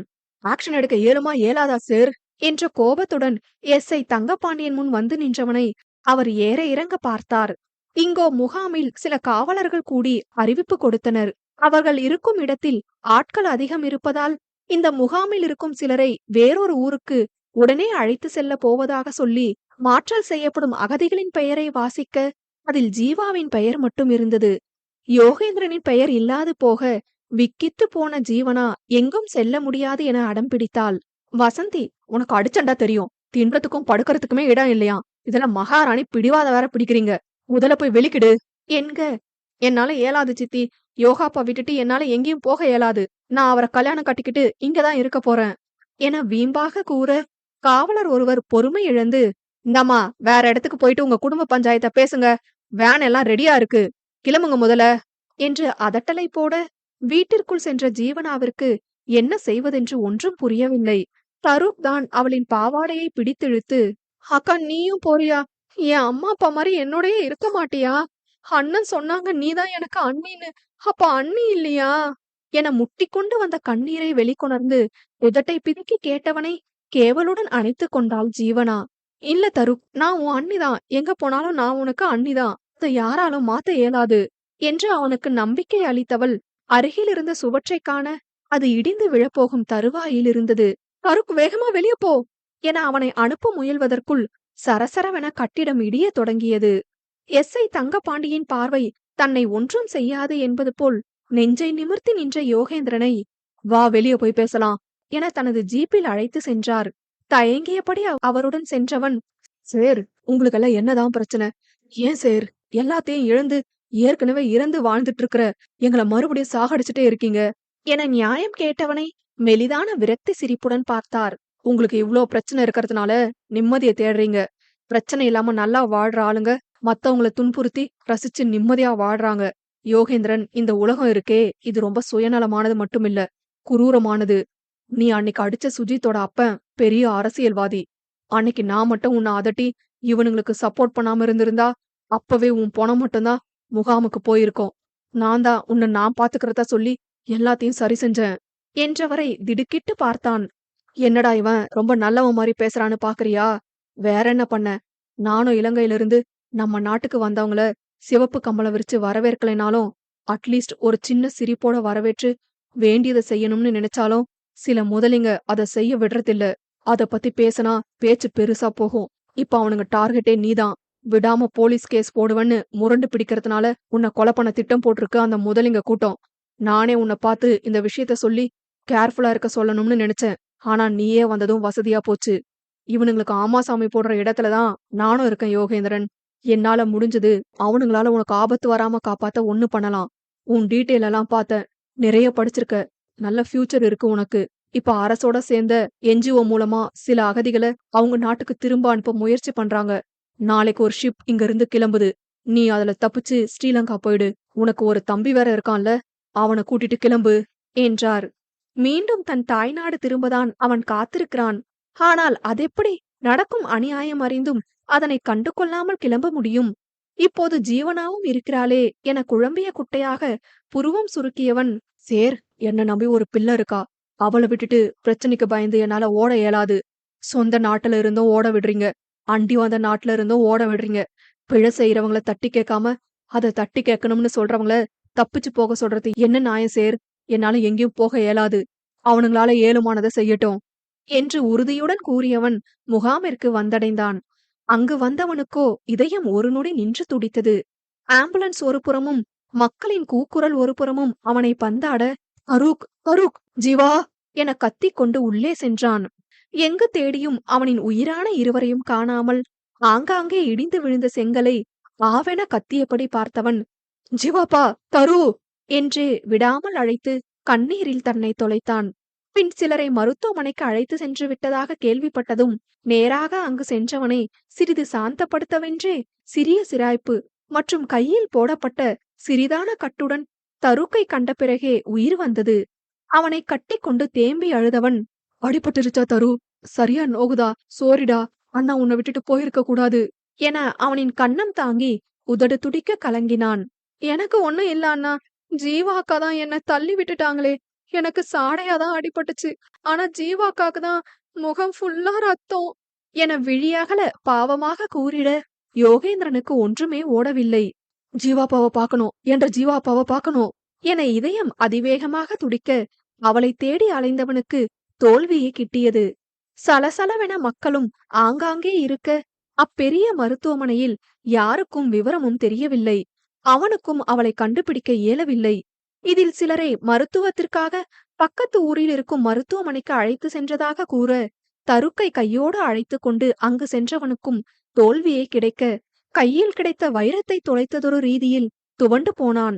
மறுநாள் வரையிலுமே எந்த தகவலும் கிடைக்காது போக, மருத்துவமனை வாசலிலே தவமிருந்தவன் அப்போதுதான் வசந்தியை கண்டான். தலையில் பலத்த காயத்துடன் மருந்து வாங்கும் இடத்தில் நின்றிருக்க, தன்னவளை கண்டுவிடலாம் என்ற மகிழ்வில் வேகமாக அவரிடம் சென்று, "ஜீவா எங்க? அவளுக்கு ஒண்ணும் இல்லதானே? எங்க அவ?" என்றான் பரபரப்பாக. ஒரு நொடி அவனை அமைதியாக பார்த்த வசந்தி, "அவ அவ இல்ல" என்றார் திக்கி திணறி. புருவம் சுருக்கி நடுங்கிய குரலுடன், இல்லனா எங்க?" என வார்த்தை வராமல் கேட்டான். "நேத்து பில்டிங் இடையில மாட்டி அப்பவே அவ செத்துட்டா" இறுக்கமாக பதிலளித்தவரை திகைத்து பார்த்தவனுக்கு மூளை வேலை நிறுத்தம் செய்திருந்தது அப்போதே. "இல்ல, நீங்க போய் சொல்றீங்க. நான் பாக்கணும், அவளை பாக்கணும்" மூச்சிரைக்க கண்ணீர் வழிய கேட்டவனை தருக் இறுக்கி கட்டிக்கொள்ள, அவரோ, "சரி, இருந்து பாத்துட்டு போ. போஸ்ட்மார்ட்டம் செய்ய எடுத்துட்டு போயிருக்காங்க" என்றார். "இல்ல, இல்ல, இல்ல, இல்ல" என்றபடியே பின்னால் நகர்ந்த சுவற்றில் மோதி நின்றவன், "இல்ல, என்ற ஜீவாப்பா என்னை விட்டு எங்கேயும் போக மாட்டா. நீங்க போய் சொல்றீங்க. எனக்கு அவ வேணும். நான் அவளை இங்க இருந்து கூட்டிட்டு போயிடுவேன். அவளை கல்யாணம் கட்டிக்குவேன். எனக்கு அவ வேணும்" என வாய்விட்டு கதறினான். வசந்தி மீண்டும் மீண்டும் போஸ்ட்மார்ட்டம் செய்ய அனுப்பியிருப்பதாக சொல்ல, அதனை கேட்க சகிக்கவும் இயலவில்லை, நம்பவும் இயலவில்லை அவனால். "ப்ளீஸ் அப்படி சொல்லாதீங்க. என்னால கேட்க முடியல" என காதை மூடிக்கொண்டவன் சிறிது நேரம் அழுது கொட்டிவிட்டு நிமிர, தூரத்தில் சுஜித் அவனின் ஆட்களுடன் இவனை தேடி மருத்துவமனை வந்திருப்பதைக் கண்டு திகைத்தான். கூடவே தருக்கும் இருக்க, அவனையும் இழந்து விடுவோமோ என்ற அச்சம் அவனுக்குள் அப்போதுதான் உதித்தது. அதற்குள் அவர்கள் அவனை நெருங்கிவிட, தருக்கை இழுத்துக்கொண்டு ஓட ஆரம்பித்தவன் நேராக காவல் நிலையத்திற்கு தான் சென்றான். நல்ல வேளையாக தங்கபாண்டியன் அங்குதான் இருக்க, "சேர் சேர், அவனுங்க என்ன துரத்துறானுங்க" என்று மூச்சு வாங்கினான். அவரோ, "நேத்து நான் என்ன கதையா சொன்னேன்? அந்த வீணா போனவனுங்க கிட்ட சிக்காதன்னு சொன்னா பெரிய இவன் மாதிரி பேசிட்டு போன. இப்போ உன்னோட சேர்ந்து இந்த சின்ன பையனையும் தாரவாக்க போற" என்று அதட்டினார். தருக்கின் கையை இறுக்கி பற்றி கொண்டவன், "என் வாழ்க்கையில மிச்சமா இவன் மட்டுமாவது எனக்கு வேணும் சேர். இப்ப நான் என்ன செய்யணும்" என்றான் விரக்தியாக. "இன்னைக்கு சாயந்தரம் ஷிப் கிளம்புது. நீ சரின்னு சொல்லு. உன்னை ஸ்ரீலங்காக்கு நான் அனுப்புறேன். நீ ஏதோ ஒரு பொண்ணை விட்டு வரமாட்டேன்னு சொன்னியே, அவளையும் கூட கூட்டிட்டு போ" என்றார் அவனின் முகத்தின் வேதனை உணர்ந்து. அதனை கேட்டு விரக்தி நகை ஒன்றை புரிந்தவன், "சிலருக்கு வாய்ப்புகள் கிடைக்கும்போது வாழ்க்கையே முடிஞ்சிடுது சேர்" என்றவனின் கண்ணீர் ஆறு கண்களில் வழிய அவனை புரியாமல் பார்த்து அவன் கிளம்புவதற்கு ஏற்பாடு செய்தார்.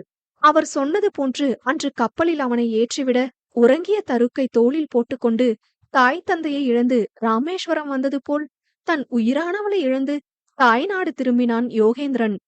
"கல்யாணம் கட்டிக்கலாமா யோகாப்பா" என அவள் கேட்டதும், "கல்யாணம் கட்டிக்கிட்டாதான் பொஞ்சாதீங்களாப்பா" என அவன் பதிலுரைத்ததும், அதற்கு அவளின் கன்னங்கள் செங்கொழுந்தாக சிவந்து நின்றதில், விரல்களால் அதில் அவன் வீணை மீட்டியதும் கடலின் முன்னே காட்சிகளாக விரிய, உணர்வுகள் மறுத்து பயணம் செய்தான். சிலிர்க்கும் தேகமதை சிவக்க வைக்கும் ஸ்பரிசங்களும் கண்முன்னே சாகுதடி. இறுதி பாகம். இன்றும் தன்னவளை விட்டு பிரிந்த யோகானந்தனின் விழிகள் நனைந்திருக்க, இப்போது வரையிலும் அவள் எங்கோ ஓரிடத்தில் உயிருடன் இருக்கிறாள் என்றெண்ணியே தன்னுடைய வாழ்க்கையை கடத்தி கொண்டிருக்கிறான். அவளுடனான நினைவுகளை அசை போட்டபடியே இறுதி மூச்சு வரை வாழ வேண்டும் எனவும், சாகும்போதும் ஜீவாவின் மலர்முகம் மட்டுமே கருவிழிகளுக்குள் கலந்திருக்க வேண்டும் எனவுமே தன்னுடைய வாழ்நாளை நகர்த்துகிறான். அவனுக்கு இருக்கும் ஒரே பிடிப்பு தருக் மட்டுமே. அவனுக்கும் ஒரு நல்ல வாழ்க்கையும் குடும்பமும் அமைந்துவிட்டால், தானும் தன்னவளுடைய நினைவுகளும் மட்டுமே மீதமிருக்கும் ராமேஸ்வரத்தில் இனிவரும் நாட்களையும் கடத்த திட்டமிட்டிருந்தான். இப்போதோ அவனே எதிர்பாராமல் அமைந்த இந்த ராமேஸ்வர பயணம் யோகேந்திரனை வதங்க செய்தது. கண்களில் தெரிந்த வலியது தருக்கையும் முழுக்க, "இந்த அளவு ஜீவாண்ணி மேல உயிரா இருக்கிறவர எப்படி அவருக்கே தெரியாம வேற ஒரு பிள்ளைக்கு கல்யாணம் கட்டி வைக்க முடியும்" என ஒரு மனம் வாடினாலும், மற்றொரு மனமோ, அதற்காக வாழ்வில் எவ்வித சந்தோஷத்தையும் அனுபவிக்காமல் தமையன் தனிமையில் வீழ்வது மட்டும் நியாயமா? அவருக்கென ஒரு வாழ்க்கை வேண்டாமா என்றே பரிதவித்தவன் அதற்கு மேல் அங்கு நிற்க இயலாமல், "ஆனா இங்க ஒரு ஃப்ரெண்ட பாக்கணும், பாத்துட்டு வரேன்" என அவனை பாராமல் கூறிவிட்டு வேகமாக ஒரு ஆட்டோவை பிடித்து சென்று விட்டான். தருக் பேசியது கூட அவன் காதினுள் விழுந்ததோ இல்லையோ, எங்கோ வெறித்து கொண்டு நின்றான். "யோகானா" என்ற அழைப்பு அவனை தீண்டும் வரை எங்கெங்கோ சுற்றிவிட்டு இறுதியில் தான் புக் செய்த ஹோட்டலுக்கே சென்றடைந்த தருக்கின் போன் ஒலிக்க, அதனைக் கண்டு ஒரு கணம் விழித்தான். தயங்கியபடி போனை காதில் வைத்தவனை எதிரில் பேசியவள் விளாசி விட்டாள். "யோ, நீயும் நானும் லவ் பண்றோம்னு உன் அண்ணன் கிட்ட சொல்லி வச்சிருக்க. இந்த கருமத்தை முன்னாடியே என்கிட்ட சொல்லியிருந்தா என் வீட்டுல அலர்ட் பண்ணி வச்சிருப்பேன்ல. நான் என்னமோ வேணும்னே அக்காக்கு மாப்பிள்ள பாக்குறதா சொல்லி நான் உன்னை கரெக்ட் பண்ணிக்கிட்டதா வீட்டுல சந்தேகமா பாக்குறாங்க. உன் அண்ணன் என்னன்னா கல்யாணம் வரைக்கும் போயிட்டாரு கொய்யால" என விடாமல் பேசிக்கொண்டே செல்ல, "விதுஷா, ஒரு நிமிஷம், நான் சொல்றது கேளுங்க" என்று அமைதிப்படுத்த முயன்றும் அவள் அடங்கினால்தானே. அதற்குள் யோகேந்திரனும் தருக்கிற்கு போன் செய்திட, அவளின் போனை கட் செய்தவன் உடனடியாக அண்ணனின் அழைப்பை எடுத்தான். "தரு, உடனே வெளிக்கிட்டு விதுஷா வீட்டுக்கு வா" என்று மட்டும் சொல்லிவிட்டு போனை வைத்திருக்க, தருக்கிற்கு விழி பிதுங்கியது. தன்னை கண்டுபிடித்து விட்டாரோ என்று. இங்கோ அவசரமாக பெட்டி படுக்கைகளை தயார் செய்து கொண்டிருந்தாள் ஜீவனா. "அக்கா, இப்ப எங்க போறேன்னு சொல்லாம நீ பாட்டுக்கு கிளம்புனா என்ன அர்த்தம்?" என விதுஷா கோபமாக வினவ, "நான் தான் சொன்னனே விது, என் ஃப்ரெண்டு ஒருத்தி திருச்சில இருக்கா, அவளை பார்க்க போறேன்" என்று கூறியபடி உடையை எடுத்து வைத்தாள். "அது என்ன, இத்தனை வருஷம் இல்லாத ஃப்ரெண்டு இப்ப மட்டும் முளைச்சு வந்தாங்க" என்றே தீயாய் முறைத்தவளுக்கு தன்னுடைய திட்டம் தமக்கைக்கு தெரிந்து விட்டதோ என பதற்றமாக இருந்தது. அவள் முகமோ எப்போதும் போல் உணர்வுகளை துடைத்தபடி இருக்க, விதுஷாவினாலும் எதையும் கண்டறிய இயலவில்லை. ஜீவனாவோ, "கார்மெண்ட்ஸ பாத்துக்க விது. நான் வாரத்துக்கு கொஞ்ச நாள் ஆகலாம். உன்ற கல்யாணத்துக்குள்ள வர பாக்குறேன். அப்படி இல்லண்டா நீ ஸ்ரீலங்கா போயிட்டு எனக்கு ஃபோன் பண்ணு. சரியா?" என அவளின் கன்னங்களை பரிவாக தடவிவிட்டு, கண்ணீரையும் மறைத்துக்கொண்டு ஆங்காங்கே வெளிரி இருந்த கூந்தலை அள்ளி முடித்தாள். இந்த கலவரம் நடைபெறும் போதே ரேணுகா விறுவிறுவென ஜீவாவின் வீட்டிற்குள் நுழைந்து, "விது, உன்ன பாக்க மாப்பிள வந்திருக்காரு" என்று மொட்டையாக அவள் காதினுள் கிசுகிசுக்க, ஜீவாவிற்கு அவர்கள் பேசியது கேட்கவில்லை என்றாலும் யோகாவை கண்ட நிமிடத்திலிருந்து கால்கள் துவண்டது. இந்த அம்மா எந்த மாப்பிளைய சொல்லுது? ஒருவேளை தருக் நேர்ல வந்து சமாதானம் பண்ணலாம்னு வந்துட்டானோ என யோசனையுடன் மாடி ஏற எத்தனிக்க, அதற்குள் யோகேந்திரனே வெடுக்கென உள்ளே வந்திருந்தான். அவனை முற்றிலும் எதிர்பாராத ஜீவனா திக்கற்று சிலையாகி தேங்கிய கண்ணீருடன் அப்படியே நிற்க, அவனோ எவ்வித ஆர்ப்பாட்டமும் இன்றி அதிர்வும் இன்றி மிக பொறுமையாக அவளை அழுத்தத்துடன் நோக்கினான். "ஹை, ஒரு வழியா அக்காவை பார்க்க வச்சாச்சு. ஆனா இவர் என்ன ரியாக்ஷனே கொடுக்கல" என மனதினுள் தவித்த விதுஷா, "மாமா, இவ என் அக்கா, கொஞ்ச நேரம் முன்னாடி பாத்தீங்களே" என்று நினைவுபடுத்த, அவனிடமிருந்து விழி சுருங்கும் பாவனை தவிர வேறு வந்த பாடில்லை. ஜீவனாவோ நிற்காமல் வழிந்த கண்ணீரை துடைக்கவும் இயலாமல், அவனிடம் தன்னை மறைக்கவும் இயலாமல் பரிதவிக்க, விதுஷா, "அக்கா, என்னாச்சு? ஏன் அழுதுட்டு இருக்க?" என பதறிட, விதுஷாவின் வீட்டிற்கு செல்ல போன தருக், "என்ன இந்த வீட்ல இருந்து விதுஷாவோட சத்தம் கேக்குது?" என எண்ணி உள்ளே எட்டி பார்த்து அதிர்ந்து விட்டான். எத்தனை நொடிகள் மீண்டும் மீண்டும் திகைத்து பழையதை எண்ணினானோ அவனே அறிவான். உதடுகள் மட்டும் "அண்ணி" என அசைய, ஓடி வந்து ஜீவனாவை கட்டிக்கொண்டான். விதுஷாதான் திகைத்து, "அடே, நீ என்னடா சம்மந்தமில்லாம கட்டி பிடிச்சிட்டு இருக்க?" என தலையை சொரிந்தவள் அதன் பிறகே அவனின் அண்ணி என்ற அழைப்பை கேட்டு முற்றும் குழம்பினாள். அவனின் அண்ணி என்ற அழைப்பிலேயே தருக் என அறிந்த ஜீவனா, "தரு, தரு" என தேம்பி, "இவ்ளோ வளர்ந்துட்ட, என்ன இன்னும் ஞாபகம் இருக்கா?" என்றே கண்ணீரில் கரைந்தாள். "எவ்ளோ வருஷம் ஆனாலும் பெத்தவங்கள மறந்து போவோமா? அதே மாதிரிதானே எனக்கு நீங்களும்" என உதட்டை கடித்து நிறுத்தியவனை கண்டு அழுகையில் உதடு துடித்தது. "நீங்க என்னண்டா அண்ணி உயிரோட? அன்னைக்கு நீங்க செத்துட்டதா உங்களோட சித்தி சொன்னாங்களே. உயிரோட இருந்திருந்தா ஏன் அண்ணி அன்னைக்கு எங்கள பார்க்கல? இத்தனை வருஷமா ஏன் அண்ணி எங்கள தவிக்க விட்டீங்க?" என்று வேதனை தாழாமல் கேட்டிருந்தவன் அவளின் மௌனமான கண்ணீரிலே காரணத்தை அறிந்து கொண்டான். அவனின் நினைவும் சில வருடங்கள் பின்னோக்கி சுவரிடிந்து விழுந்த நாளன்று பயணித்தது. "அக்கா, நீங்க என்ற அண்ணாவ கல்யாணம் முடிக்க போறீங்க தானே? அத இப்பவே செஞ்சா எப்பவும் என்னோட இருப்பீங்களே" என உதட்டை பிதுக்கி கேட்ட தருக்கை வாஞ்சையுடன் பார்த்த ஜீவனா, "கல்யாணம் முடிக்கதான் போறேன் தரு. யார் என்ன சொன்னாலும் உன்னையும் உன் அண்ணனையும் விட்டு நான் கட்டாயம் போக மாட்டேன்" என்றாள் உறுதியாக. "பிராமிசாவா அக்கா?" என அவன் தலையில் கை வைத்து கேட்க, மென்னகை புரிந்தவள், "பிராமிசா. ஆனா நான் பிராமிஸ காப்பாத்தணும்டா, ஒரு கண்டிஷன்" என்று தலையை சாய்த்து கேட்டாள். "உன்ற அண்ணன் பொஞ்சாதிய அண்ணின்னு தானே சொல்லணும். என்ன அண்ணின்னு சொல்லு பாப்போம்" என குறும்பாக சொல்லும் போதே சுவர் இடிந்து விழத் தொடங்க, அதனை கண்டு அதிர்ந்தவள், "தரு, கெதியா வெளிய போ" என்றால் அவனை பிடித்து தள்ளி. "அக்கா, நீங்களும் வாங்க" என்று அவன் திகைக்க, அவளோ இன்னும் நன்றாக அவனை வெளியில் தள்ளி, அவளும் வெளியில் வரும்போதே செங்கல் அவள் தலைமீது விழுந்திருக்க அப்படியே விழுந்து விட்டாள். "அக்கா, கெதியா வெளிய வாங்க" என தரு கத்திட, மற்றொரு செங்கல் சரட்டென வந்து அவளின் கன்னத்திலும் அடித்து அவளை மயங்க வைத்தது. அதற்குள் ஆட்களும் வந்திருக்க, தருக்கிற்கு அவள் தள்ளிவிட்ட வேகத்தில் கையில் லேசாக அடிபட்டு விட்டது. அவனை தீயணைப்பு ஆட்கள் மருத்துவமனைக்கு தூக்கி செல்ல எத்தனிக்க, அவனோ, "நான் வரமாட்டேன், அண்ணி உள்ள இருக்காங்க. அண்ணி, அண்ணி, கெதியா வாங்க" என கத்திக்கொண்டே செல்ல, அவன் அழைத்த அண்ணி என்ற அழைப்பு மயக்கத்திலும் அவள் காதினுள் எதிரொலித்து அடங்கியது. அதன் பிறகு அவளை தீவிர சிகிச்சை பிரிவில் சேர்க்க சில நேர போராட்டத்தில் உயிர் பிழைத்துக் கொண்டவளுக்கு ஒரு பக்க கன்னம் முழுதும் பிராக்சர் ஆகி அமைப்பே உருமாறி இருந்தது. ஒரு கணம் அவளுக்கே அவளை அடையாளம் தெரியாத அளவு ஒரு பக்க கன்னம் சிதைந்திருக்க, பெரிய அளவில் சர்ஜரி செய்தால் மட்டுமே அதனை ஓரளவு சரி செய்ய இயலும் என்ற நிலை. அப்போதிருந்த நிலையில் மருத்துவத்துறையும் நவீனமாக்கப்படாமல் இருந்ததோடு, அகதியாக வந்தவளுக்கு உண்ணவே உணவில்லை என்ற நிலையில் சர்ஜரியை பற்றி யோசிக்க கூட சூழ்நிலை மறுத்திருந்தது. ஒரு குட்டி கண்ணாடியில் சிதைந்திருந்த அக்கன்னத்தை பார்த்தபடி லேசாக வருடி கொண்டாள். கூடவே யோகேந்திரன் அக்கன்னத்தில் முத்தமிடும் நினைவும் தாக்க நிற்காமல் கண்ணீரும் வடிந்து வற்றிக் கொண்டிருந்தது. இதுக்காக நீ? தருக் அவளை குற்றம் சாட்டும் பார்வை வீச அவளோ பதிலற்று நின்றாள். யோகேந்திரன் நின்ற தோரணை வேறு இதயத்தை தாறுமாறாக துடிக்க செய்ய தலையை தாழ்த்தி கொண்டவள் நிமிரவே இல்லை. அண்ணா, அண்ணிய பாருங்கண்ணா என்றே திரும்பி தன் தமையனை பாவமாக பார்க்க அவனோ வாசல்புறம் கண்ணை காட்டினான். எப்படியோ அண்ணன் வாழ்வில் இனி நிச்சயம் தனிமை என்பது இல்லை என்று மட்டும் உறுதியாக நம்பியவன் அவர்களுக்கு தனிமை கொடுத்து வெளியில் செல்ல விதுஷாவும் ரேணுகாவும் நடப்பது புரியாமல் தருக்கின் பின்னே சென்றனர். மறக்காமல் விதுஷா கதவையும் அடைத்துவிட்டு செல்ல அந்த சிறிய வீட்டில் சில அடிகள் இடைவெளியில் அவளும் அவனும் மட்டும். வருடங்கள் ஓடிய போதும், உருவங்கள் மாறிய போதும், இன்னும் அதே காதல் மட்டும் மீதமிருக்க அணிந்திருந்த ஷூவின் சத்தம் கூட யாருக்கும் கேட்கா வண்ணம் மெல்லமாக அதே சமயம் உணர்வற்று அவள் புறம் வந்தான் யோகேந்திரன். தன்னவன்தான், தன்னுள் உறைந்தவன்தான், தீண்டல்கள் உணர்ந்ததுதான், வாசங்கள் சுவாசித்ததுதான். ஆகினும் ஜீவாவின் கரங்கள் நடுக்கம் எடுக்கத் தொடங்கியது. யோகாவின் மென்கரங்கள் எப்போதும் அவன் ஆசையுடன் முத்தமிடும் வழுவழு கன்னங்களை தடவ, அதுவோ உள்ளிருக்கும் எலும்பு உடைந்து இப்போது நலிந்திருந்தது. ஆனாலும் அவன் முகத்தில் சிறிதும் சுணக்கமில்லை, விரல்களில் துளியும் விலகல் இல்லை. ஜீவாப்பா!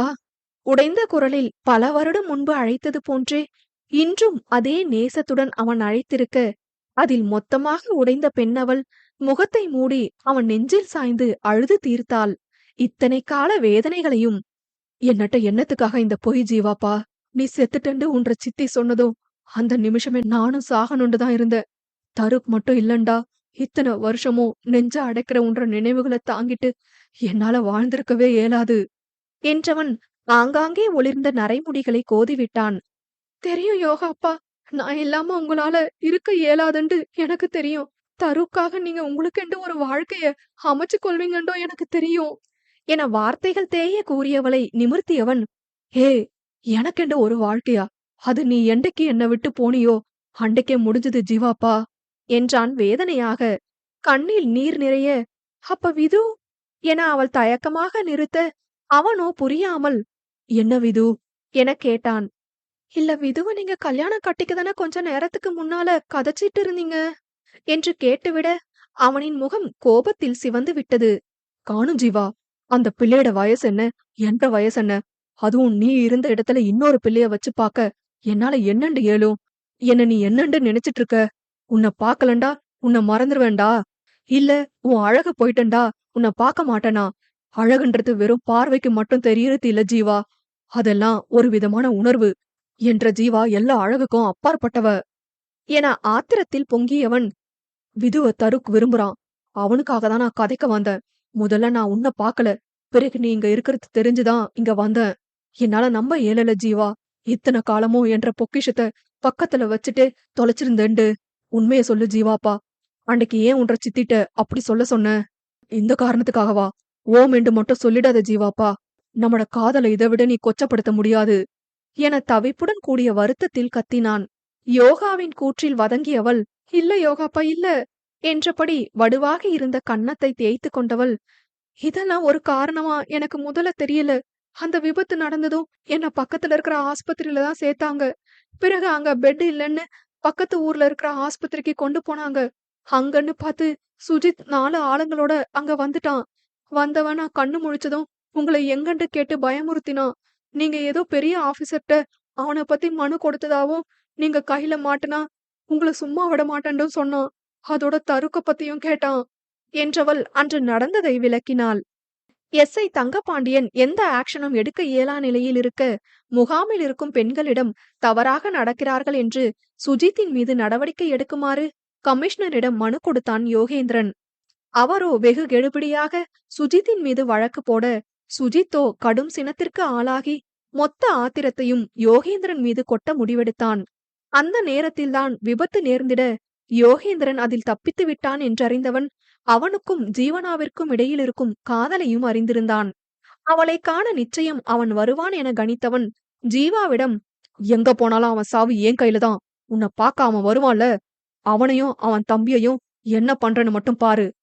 அவன் சாவ பார்த்ததுக்கு அப்புறம் உங்கள தொட்டா எதிர்க்க எவனும் வர பயப்படணும் என உறுமியவன் அடிபட்ட புலியாக ஜீவனாவின் அரை வாயிலிலேயே காத்திருந்தான். ஜீவனாவிற்கு தான் உயிரே இல்லை. கடவுளை, யோகாப்பா என்ன தேடி வந்தா இவன் என்ன பண்ணுவான்னு தெரியலையே என பதறியவள் அவளின் சித்தியின் உதவியை நாடினாள்.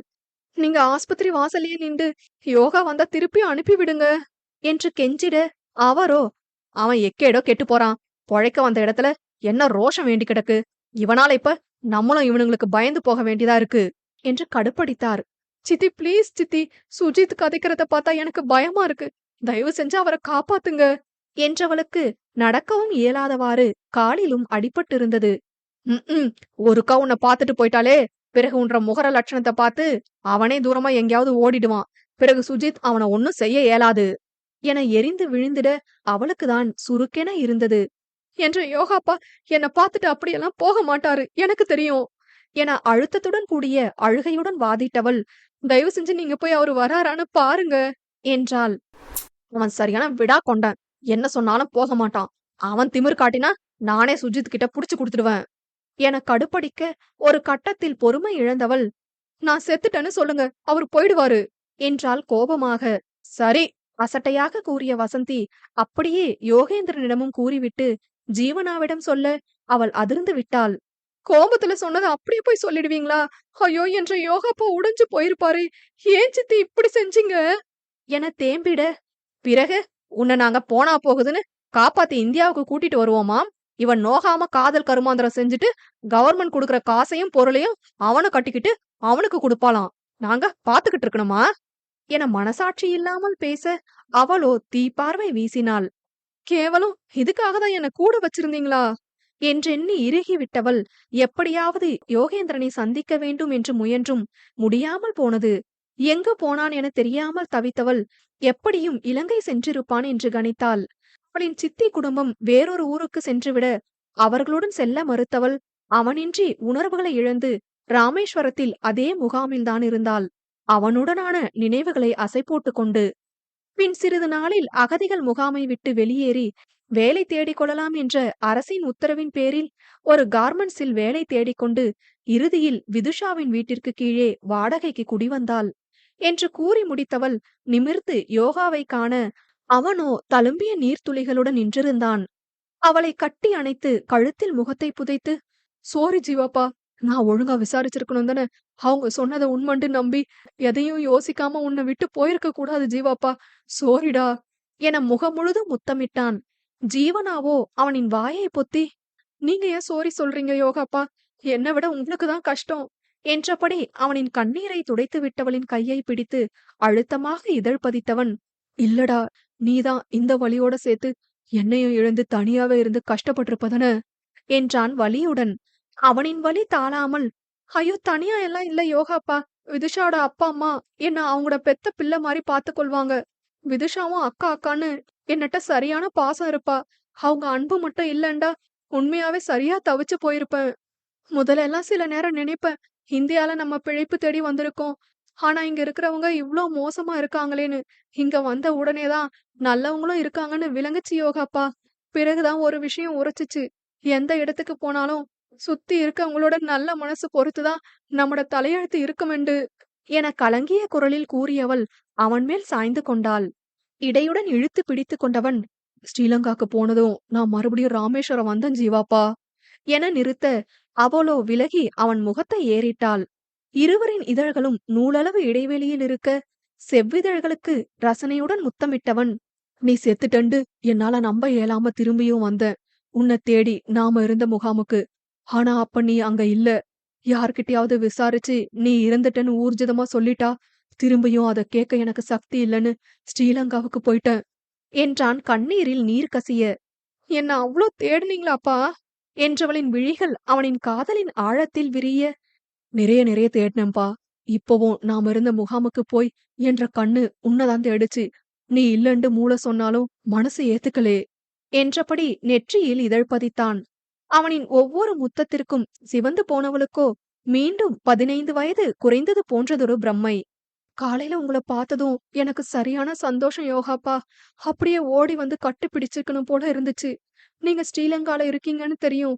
ஆனா அங்க வந்து உங்கள எங்க போய் தேடன்னு எனக்கு தெரியல என்று முகம் வாடினாள். ஓஹோ! மேடம் எங்கள பார்த்ததும் விதுஷாவ பொண்ணு பார்க்க வந்துட்டோம்னு நினைச்சீங்களாக்கும்? என பொய்யாய் முறைத்தவனுக்கு இப்போது அத்தனை மகிழ்ச்சி. முதலில் இப்படி பொய் கூறி தன்னை பிரிந்து விட்டாளே என்ற சினம் எழுந்தாலும், அவள் அழகை காரணம் காட்டி தன்னை தவிர்க்கவில்லை என்ற உண்மையே அவனை பல காலம் அவளுடன் வாழ்ந்த திருப்தியை கொடுத்தது. அவள் அசடு வழிந்ததும், நான் யாழ்ப்பாணத்துல தான் இருப்பேன்டு உன்னட்ட ஏற்கனவே சொல்லியிருந்தேன் தானே ஜீவாப்பா. அட்லீஸ்ட் யூனிவர்சிட்டிலயாவது வந்து விசாரிச்சிருக்கலாம் தானே என்றான் ஆதங்கமாக. நான் வேலை தேடி இங்க வந்ததுக்கு பிறகு நிறைய தடவை நினைச்சிருக்கேன் யோகாப்பா, உங்கள தேடணுண்டு. ஆனா என்று தயங்கியபடி நிறுத்தினாள். ஆனா என்னடா? இரு கன்னங்களையும் மென்மையாக தாங்கி கேட்டான். ஆனா வந்து நீங்க என்ன என்ன பார்த்து ஏத்துக்கொள்ளலண்டா என திக்கி திணறி கூற வந்தவள் அவனின் சுட்டெரிக்கும் பார்வையை உணர்ந்து, இல்ல இல்ல அது உங்களுக்கு கல்யாணம் நடந்திருந்தா அதான் என ஏதேதோ சமாளித்தாள். நாளாக நாளாக அவளுக்கு ஏற்பட்ட தாழ்வு மனப்பான்மையே இலங்கைக்கு சென்று தன்னவனை தேடத் தடுத்தது. ஆனால் அவனோ அதனை கேட்டதும் கொந்தளிக்கிறானே என மிரண்டவள், மன்னிச்சிருங்க யோகப்பா ப்ளீஸ் என்று அதரங்கள் துடிக்க மீண்டும் அழுகையில் வெடித்தாள். மன்னிப்பெல்லாம் ஏத்துக்கொள்ள இயலாது ஜீவாப்பா. ஹெவி பனிஷ்மெண்ட் தான் இதுக்கு சரி என்று துடித்த அதரங்களை தன் இதழ்களால் சிறையிட்டு தண்டனை வழங்கியவன் நொடிகள் நிமிடங்கள் ஆகியும் விலகவில்லை. ஒட்டுமொத்த கோபத்தையும் காதலையும் தாபத்தையும் ஒற்றை முத்தத்தில் சரிசெய்ய எத்தனித்தான். இருவரின் விழிகளும் ஆனந்தத்தில் நனைந்திருக்க தேகங்களும் தீண்டிக் கொண்டது இனிமையாக. மெல்ல இருவரும் தன் நிலைக்கு வந்ததும் வெட்கத்தில் சிலிர்த்த ஜீவனா அவனின் சட்டை பட்டனை திருகியபடி, நான் இங்க இருக்கேன்ட்டு உங்களுக்கு எப்படி தெரியும் யோகாப்பா என வினவினாள். ம் நம்மளோட முகாம்ல தேவிண்டு ஒரு பிள்ளை இருந்துச்சுல, அன்னைக்கும் அந்த சுஜித்தும் அவன் ஆளுங்களும் பிழையா நடக்கும்போது உன்ற சித்திட்ட வந்து நமக்கு சப்போர்ட் பண்ணாளே, அந்த பிள்ளைய நான் இன்னைக்கு முகாம்ல பார்த்தேன் என்றதும் அவள், ஓம் யோகாப்பா, அவ இவ்ளோ வருஷம் திருச்சில தான் இருந்தா. கொஞ்ச நாளுக்கு முன்னுக்கு தான் குடும்பத்தோட இங்க வந்தா. வந்த இடத்துல எதேர்ச்சையா அவள பார்த்து கதைச்சேன் என்றாள் வேகமாக. சொன்னா.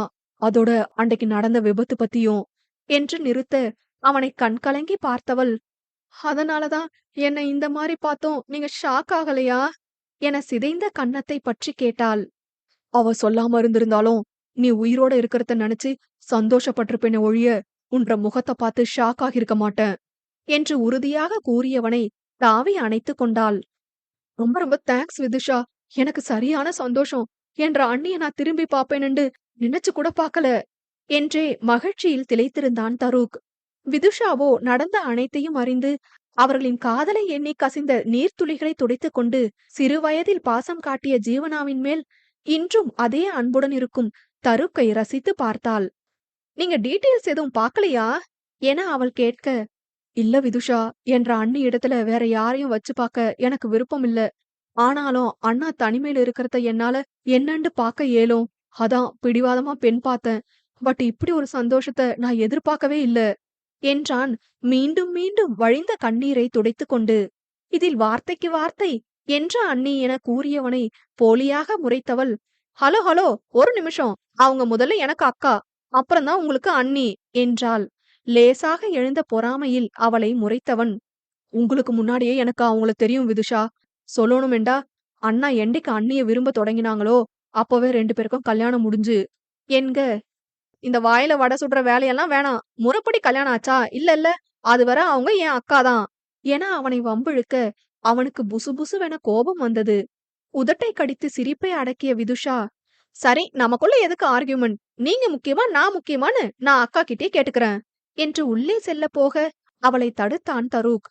2 பேரும் இவ்ளோ வருஷம் கழிச்சு கதைச்சிட்டு இருக்காங்க விதுஷா, டிஸ்டர்ப் பண்ண வேணாமே என்றிட, அவங்க பிளாஷ்பேக் பேசின வர போதும், மீதிய அப்புறமா பேசட்டும் என்று வீம்பாக கதவை திறந்தவள், எக்ஸ்கியூஸ் மீ, நான் வரலாமா என்று தலையை உள்ளே நீட்டினாள்.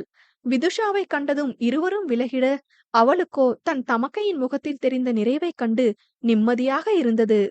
வந்த நோக்கம் மறந்துவிட, அக்கா உங்களுக்கு இப்படி ஒரு லவ் ஸ்டோரி இருக்குன்னு என்கிட்ட நீங்க சொல்லவே இல்லல என்று கட்டி பிடித்துக் கொண்டவளை, நீ கூட தான் உனக்கு ஒரு ஸ்டோரி இருக்குன்னு சொல்லல என்று வாரினாள். அதற்குள் ஜீவனாவின் அருகில் வந்து நின்ற தருக் திருதிருவென விழிக்க, விதுஷாவோ, "என்ன சார், லவ் ஸ்டோரி கேக்குறாங்கல்ல, சொல்லுங்க" என்று அவனை கோர்த்து விட்டாள்.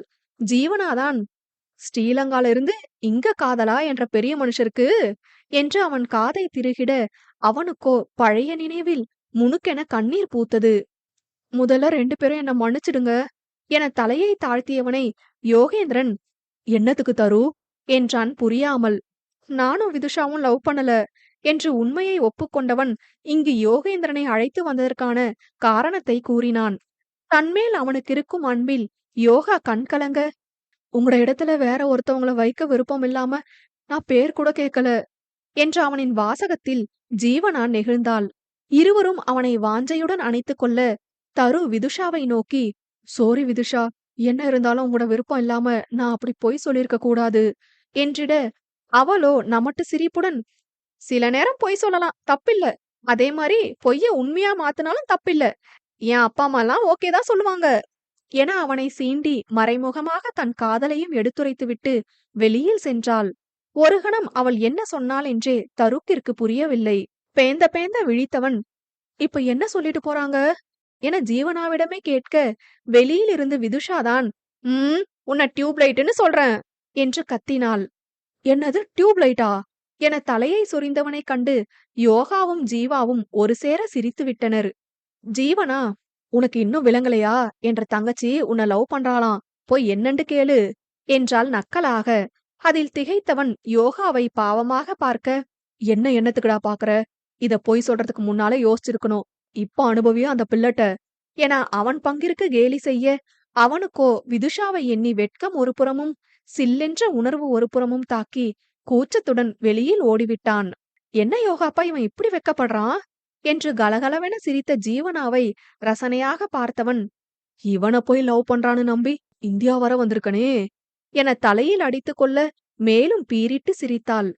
விழியெடுக்காமல் அவளை கண்ணில் நிரப்பிக் கொண்டவன், "கேட்கணும்னு நினைச்சேன். நான் ஸ்ரீலங்காவுக்கு தான் போயிருக்கேன்டு உனக்கு என்னண்டு தெரியும் ஜீவாப்பா" என்றான் கேள்வியாக.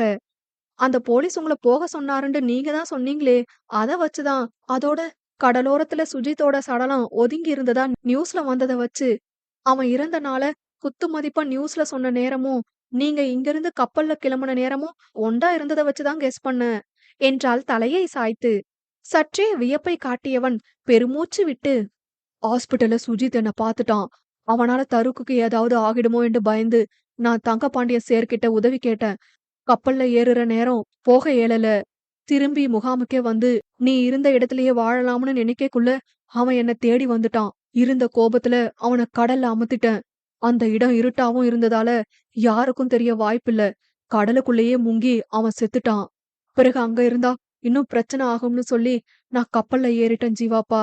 ஆனாலும் குற்ற உணர்ச்சி தாங்காம நிறைய நாள் கழிச்சு தங்கபாண்டிய சேருக்கு ஃபோன் செஞ்சு நடந்தத சொன்னேன். ஆனா அவரு, அவன் விபத்தா கடல்ல முழுகி இறந்துட்டான்னு கேஸ் க்ளோஸ் பண்ணிட்டோம். எல்லாரும் அப்படிதான் நம்பிட்டு இருக்காங்க. நீயும் நடந்தத மறந்துட்டு வேற வேலைய பாருன்னு சொல்லிட்டாரு. பிறகுதான் பிரச்சனை இல்லைன்னு தெரிஞ்சு திரும்ப இந்தியா வந்துட்டு போனேன்" என்று பேசிக்கொண்டே சென்றவனின் கழுத்தை கட்டிக்கொண்டு கேட்டிருந்தாள். "அவனுக்கு இது தேவைதான் யோகாப்பா. நீங்க ஒன்னும் குற்ற உணர்ச்சி ஆக வேண்டியதில்ல. சரிதான?" என அவனின் கன்னம் கிள்ளினாள். அதில் மெலிதாக நகைத்தவன், "இப்போவும் என் ஆசை துளி கூட குறையல ஜீவாப்பா. நம்ம கெதியா இலங்கைக்கு போகணும். நமக்கென்று ஒரு குட்டி வீடு. தருக் வேலைக்கு வெளிக்கிட்டதும் உன்ற கண்ண முழுக்க ஆசை தீர முத்தம் தந்துட்டு நான் வேலைக்கு போகணும்" என்று கூறிக்கொண்டே அவளின் கன்னங்களை ஈரப்படுத்தினான். கூடவே அவளின் கண்களும் ஈரமாக, "இந்த கன்னத்திலயா?" என்று உதட்டை பிதுக்கி கேட்க, "இந்த கன்னத்துலதான் தருவேன். எப்பவும் முத்தம் தந்துட்டே தான் இருப்பேன்" என்றபடி தீண்டியவனின் ஸ்பரிசத்தை புன்சிரிப்புடன் ஏற்றுக்கொண்டவள் வெட்கம் தோய்ந்த கன்னங்களை மறைக்க அவனுக்குள்ளேயே புதைந்து கொண்டாள். "அகவை ஓடியும் அழகு ஓய்ந்தும் அகலாத உந்தன் ஸ்பரிசங்களும் இனிதடா." முற்றும். வணக்கம் மக்களே! கதைய கேட்டு ரசிச்சிருப்பீங்கன்னு நம்புறோம். இந்த கதை உங்களுக்கு பிடிச்சிருந்தா லைக் பண்ணுங்க. உங்க ஃப்ரெண்ட்ஸுங்களுக்கும் கதைய ஷேர் பண்ணி விடுங்க. மறக்காம சேனலை சப்ஸ்கிரைப் பண்ணிட்டு பக்கத்துல இருக்க பெல் ஐகானை தட்டி விடுங்க. அப்பதான் நாங்க போடுற கதைகளோட நோட்டிபிகேஷன் உங்களுக்கு உடனுக்குடனே கிடைக்கும். அடுத்ததா நீங்க கேட்டு ரசிக்க போற நாவல் எழுத்தாளர் ஹனி அவர்களின் சோலை புஷ்பங்களே. அடுத்த கதையில உங்களை சந்திக்கும் வரை உங்களிடமிருந்து விடை பெறுகிறோம். நன்றி.